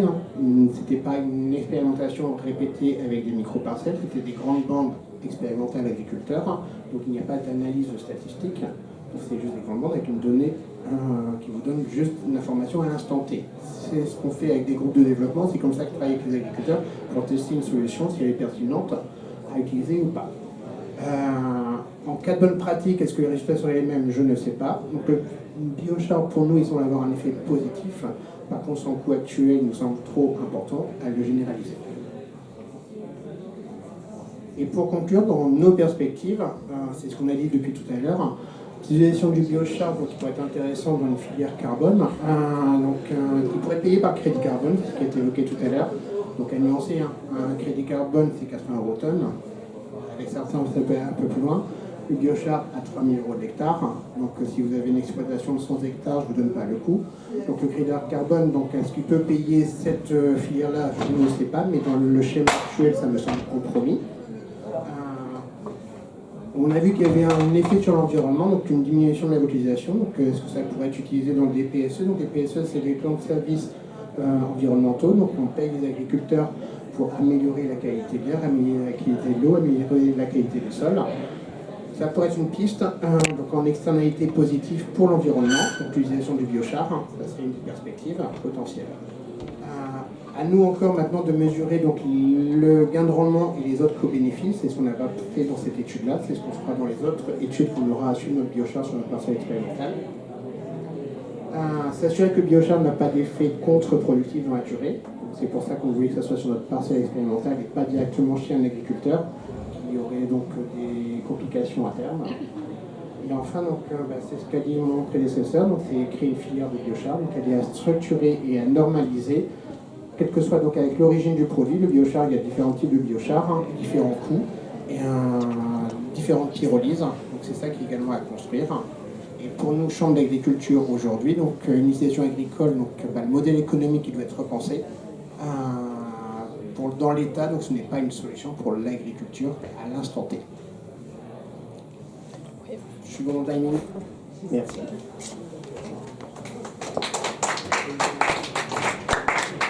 Ok, bon désolé, on a été un peu plus long que prévu, mais maintenant c'est le temps des questions. Après bien sûr vous pourrez poursuivre les échanges en bilatéral. David, on va te reprendre. T'es toujours là, David? Oui, on t'entend, c'est bon. Ok. Est-ce qu'il y a des questions dans la salle? Oui. La différence entre un biochar... Attendez, je vous donne le micro parce que en fait sinon David il n'entend pas. Oui, la différence entre un biochar et un charbon de bois.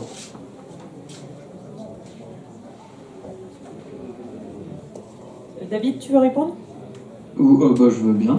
C'est une bonne question, c'est une question qui revient souvent de toute façon. Donc, en gros, structurellement, il y a peu de différence. Dans la mesure où un charbon de bois est produit selon un procédé de pyrolyse, on va avoir des propriétés très similaires. La différence, c'est que le charbon de bois n'a pas vocation d'être appliqué au sol, et surtout, la différence aussi réside dans le process qui va être utilisé pour produire le charbon de bois, et dans la maîtrise des différents paramètres qui vont être utilisés pour produire du charbon de bois. Ancestralement, on produisait du charbon de bois dans les forêts. Il y avait des métiers qui s'appelaient les charbonniers, qui ont donné naissance à des zones qu'on peut encore retrouver en Belgique ou dans le nord de la France ou dans l'Est, qu'on appelle les aires de Faulde ou les charbonnières. Et donc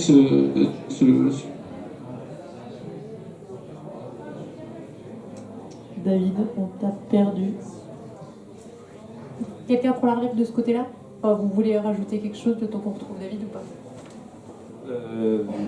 Oui, je pense que peut-être que David allait dire que le charbon de bois est pyrolysé à plus faible température. Le biochar, on va essayer d'atteindre des températures de 500-700 degrés, donc avec moins de contaminants, plus de porosité. Clairement, c'est ça. Et tout à l'heure, je parlais du ratio carbone-hydrogène. Avec un charbon de bois, vous l'aurez jamais à 0,7. de charbon en sidérurgie. Le truc, c'est que, en fait, actuellement, le biochar qu'on cherche à produire pour apporter pour le sol, il peut être produit selon cette technique ancestrale, mais on risque d'avoir un biochar qui risque de présenter des Ouais, ça va bugger. Alison, tu peux trouver Karine, s'il te plaît. Autre question? Ça a répondu globalement à votre question? Oui. Ouais. Quelqu'un a une autre question? Non? Vu le prix, c'est plutôt à mettre dans des terres qui sont fortement polluées ou qui répondent plus pour la production. Je pense dans une terre ou un sol qui est plutôt pas mal, on verra presque pas de différence avec ou sans.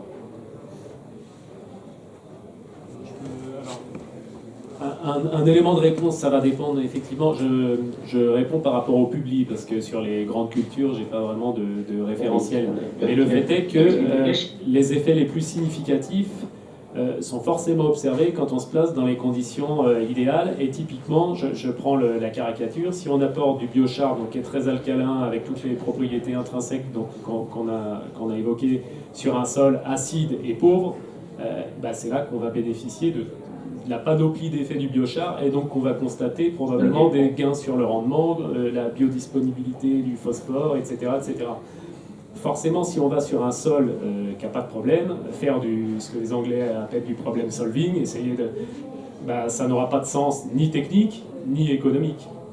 Donc c'est pour ça que on est plusieurs à avoir dit l'utilisation du biochar doit être raisonnée d'un point de vue technico-économique, et surtout, même si on veut faire un essai, il faut déjà avoir une clé d'entrée, c'est-à-dire pourquoi on a envie de l'utiliser.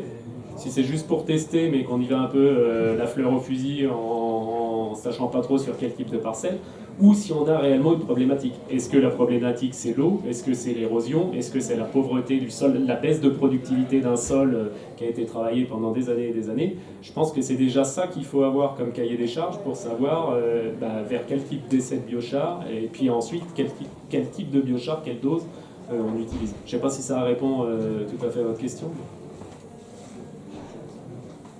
Une autre question dans la salle? Moi, je pensais peut-être plus pour David. J'ai un peu des questionnements sur l'effet sur les pH des sols qui sont alcalins, notamment en argilo-calcaire avec des carbonates qui sont importantes, où tu as un effet tampon. Est-ce qu'il y a quand même un effet d'augmentation de pH ou de modification de pH, alors qu'il y a quand même cet effet tampon du sol par les carbonates? Et est-ce que c'est problématique? David, on te laisse répondre là-dessus? Oui, je ne sais pas si vous avez entendu ma précédente réponse, j'ai eu l'impression qu'à un moment ça a tout coupé. Ça a coupé, mais t'inquiète, on a complété dans la salle. Ah, bon, parfait, super. Oui, alors par rapport effectivement, on ne va pas nécessairement observer d'augmentation du pH effectivement sur un sol carbonaté, où là globalement les carbonates tamponnent le pH du sol et donc régulent. Tout va dépendre évidemment aussi de la dose à laquelle on va apporter le biochar. Si on veut vraiment observer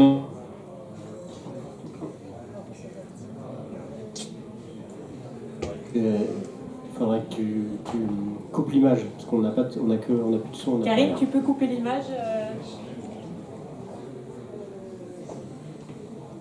Ah, désolé. C'est le problème d'être en visio.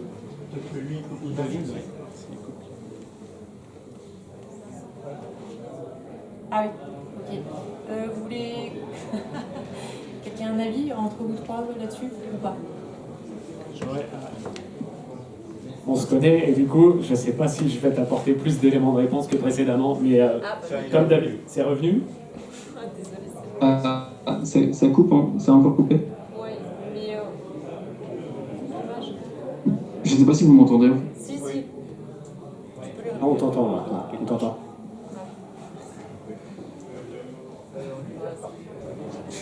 C'est la connexion qui est pas stable. Je vais donner mon élément de réponse et puis il complétera parce que je pense qu'il nous entend par contre, sinon on ne le voit plus, on ne l'entend plus. En fait, dans le mécanisme de tampon lié au carbonate, il va falloir mettre des doses de cheval pour avoir encore un effet d'augmentation de pH. Donc on sera bien au-delà des doses usuelles recommandées pour avoir les effets. Parce que globalement, ton idée derrière, c'est qu'il y a une autre clé d'entrée que simplement le pH, puisque tu es déjà sur... Donc ça veut dire soit l'eau, en l'occurrence je sais que c'est celle-là, te concernant, mais...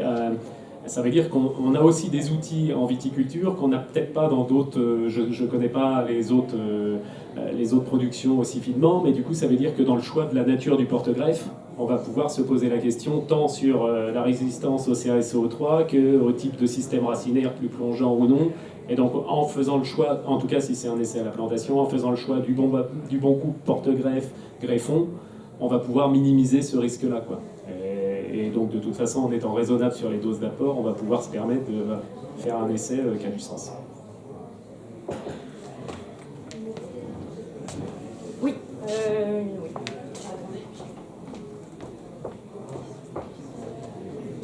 Oui, bonjour, Dominique Secconi, gérant de la SARL Secconi Chauda. Je suis producteur de charbon de bois depuis 1988 avec un procédé style de four magnien, mis au point en 1923. C'est un système d'autocarbonisation inversée, et donc dont vous n'avez pas parlé aujourd'hui. Il y a une quinzaine d'années, j'ai commencé à faire de la culture maraîchère avec du charbon. Le but de notre charbon de bois, c'était le barbecue. Ouais. Et j'ai commencé à faire de la culture maraîchère sur charbon de bois, sur biochar, quoi. Et puis on a étendu ça à la trufficulture et à la viticulture.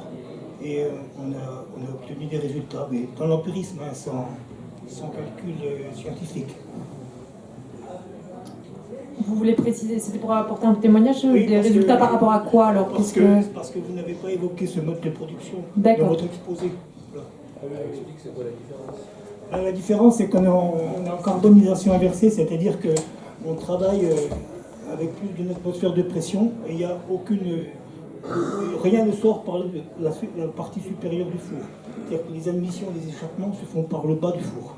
Et on obtient une composition chimique qui apparemment serait le contraire de celle que vous avez exposée avec le four ouvert. Ok. Qu'est-ce qui se passe avec les huiles? Les huiles, c'est-à-dire qu'à un moment donné, on produit de la chaleur pour étuver le bois, et quand le bois arrive à 8% d'humidité, on ouvre, et le process d'autocarbonisation se met en marche et dure environ 2 heures, et les huiles et tout ce qui sort est brûlé. Voilà. Donc il n'y a rien, on ne recrache que de la vapeur d'eau dans l'atmosphère. Au moment de l'autocarbonisation, plus de gaz, tout flanc. Hein, voilà. Et donc ça monte à quelle température? Je ne sais pas, la température maximum qu'on peut arriver en autocarbonisation, je ne pense pas qu'on puisse dépasser les 400 degrés. Ok. Et moi j'ai des essais en trufficulture en biochar. Parlez dans le micro s'il vous plaît. J'ai des essais en trufficulture. J'ai solutionné des coups de chaleur. Au niveau des grosses températures, juin, juillet, le biochar compense. Et puis on sentait des arbres. Déjà, il y a une certaine différence. Il n'y a plus de maladie. Je travaille du sol. Je travaille plus le sol. Avant, les truffières, les travaillaient. Maintenant, je travaille plus le sol. Je n'ai pas enterré d'aile de char. Ça fait la 4e année en essai, là. Il est descendu et les sols sont aérés. après, voilà, j'ai compensé le manque d'eau, les juillet, C'est sûr que nous, aujourd'hui, tous ceux qui nous achètent des systèmes sont des vignerons qui veulent lutter contre le stress hydrique. Hein. Enfin, ça, c'est vraiment 98% des gens qui nous appellent, c'est ça. Et après, c'est vrai que je ne vais pas parler de tous les systèmes. Je suis dans le biochar que depuis 6 ans, je ne connais pas tout. Je sais juste qu'aujourd'hui, les grands procédés utilisés pour du biochar réalisé sur des températures de pyrolyse assez élevées sont ceux que j'ai cités, mais enfin, il y a plein de systèmes que je ne connais pas, c'est clair. Mais merci de partager. Si je peux me permettre par rapport au procédé de production de biochar, actuellement les grands groupes qui se mettent sur le marché du biochar, parce qu'on l'a peu évoqué, ils se mettent quand même sur le marché du biochar pour générer du crédit carbone. Si on pense à des startups comme Net Zero, par exemple. David, on va y arriver.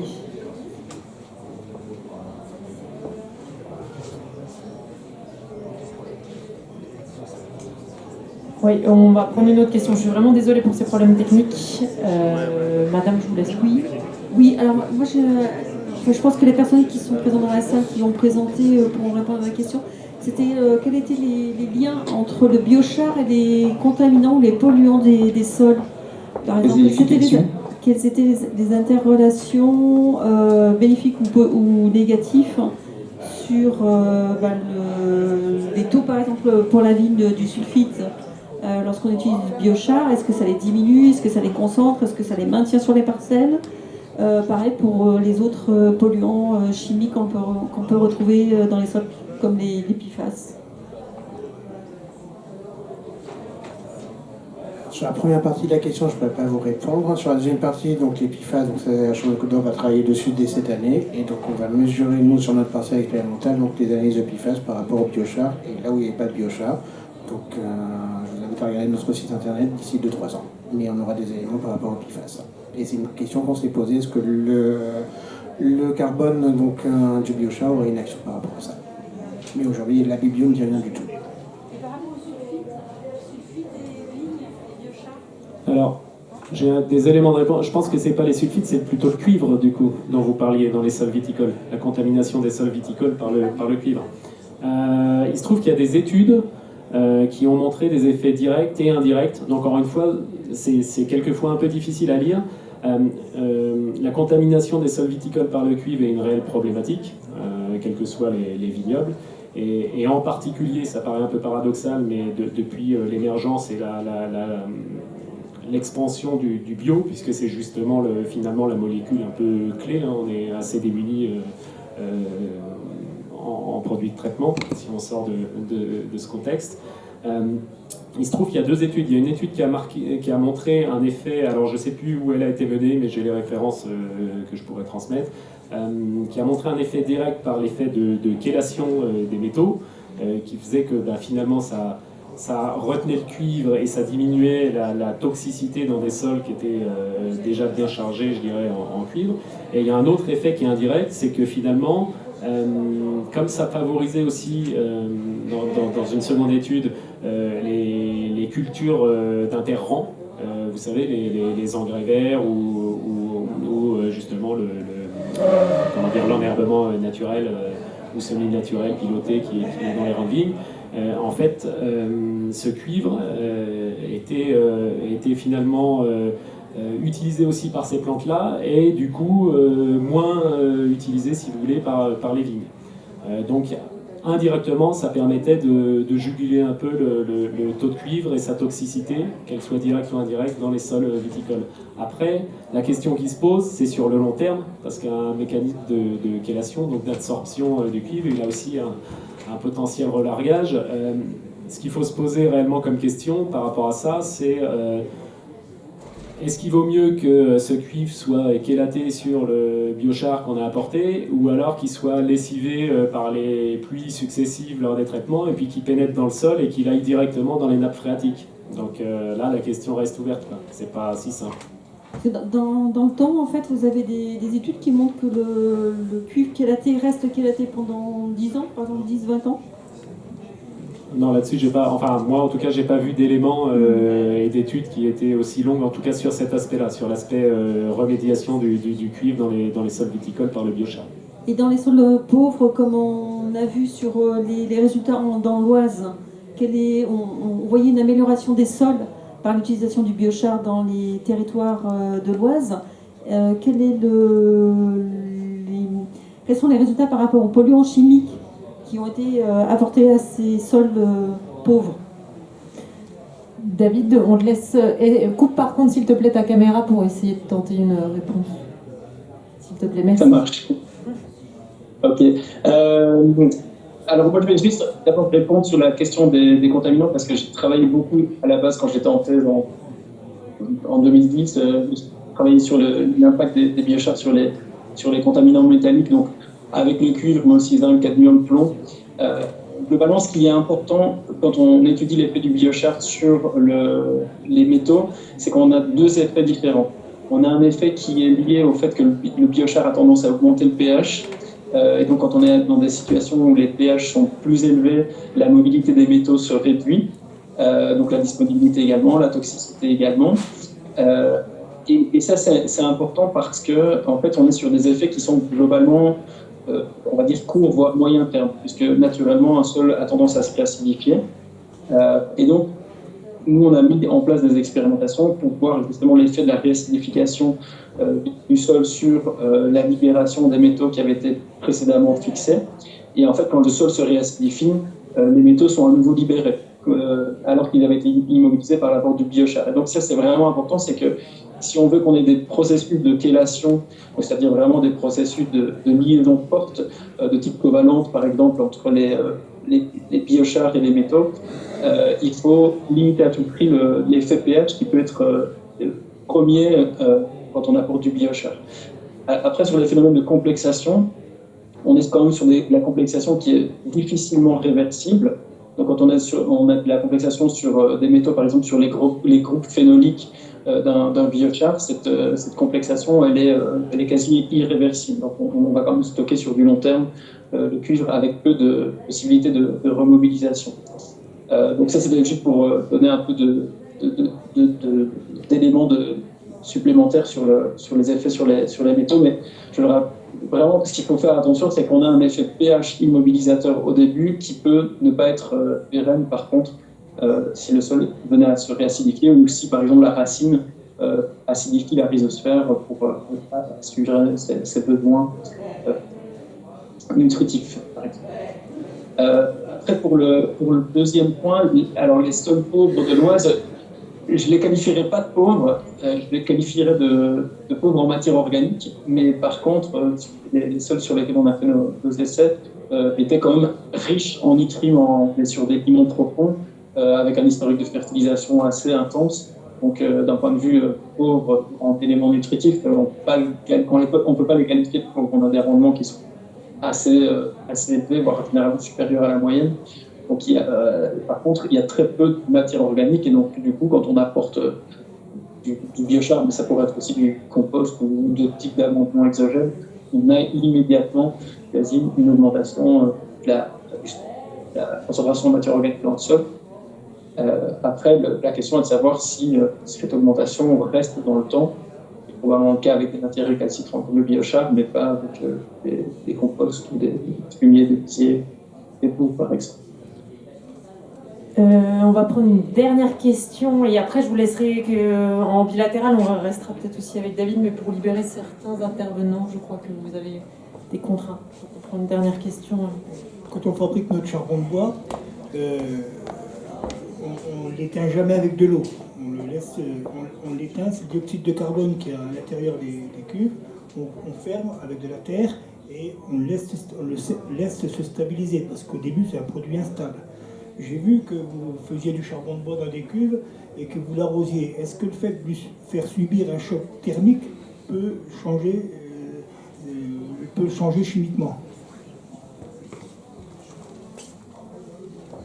Nous, ce qu'on observe, c'est qu'il y a deux choses, il y a deux effets qui se coulent avec le fait d'éteindre avec de l'eau. C'est que, d'une part, ça le rend beaucoup plus hydrophile immédiatement par rapport un bout de charbon très sec qui peut flotter à la surface. Là, un biochar qui est quenché, enfin ça s'appelle on quench, on dit, je sais pas pourquoi, mais enfin je veux dire c'est un anglicisme, hein, mais du coup ça le rend tout de suite hydrophile. Et a priori, je pense aussi que ça favorise derrière du coup son intégration au sol derrière. Néanmoins, ça complexifie aussi l'apport au sol. Clairement, ce biochar-là, il va être saturé en eau. Il est très humide, donc on peut pas.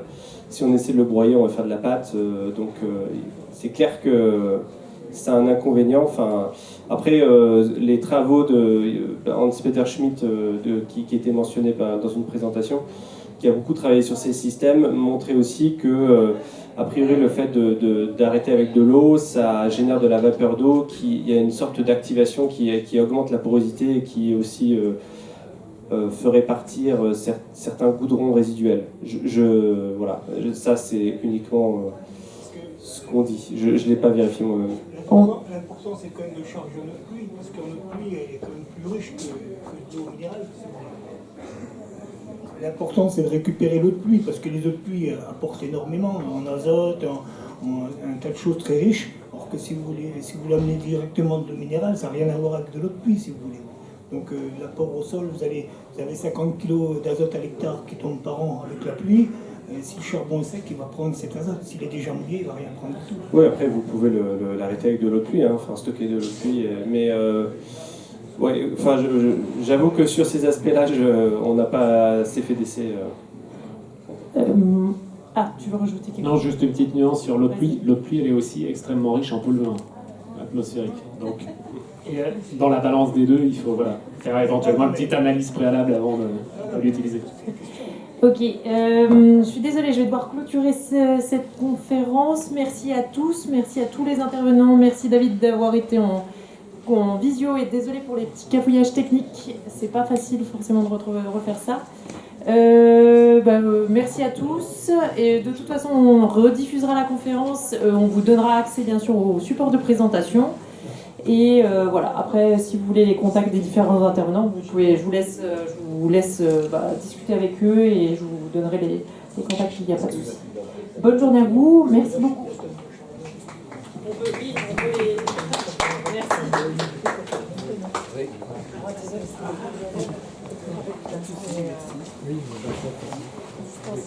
Merci.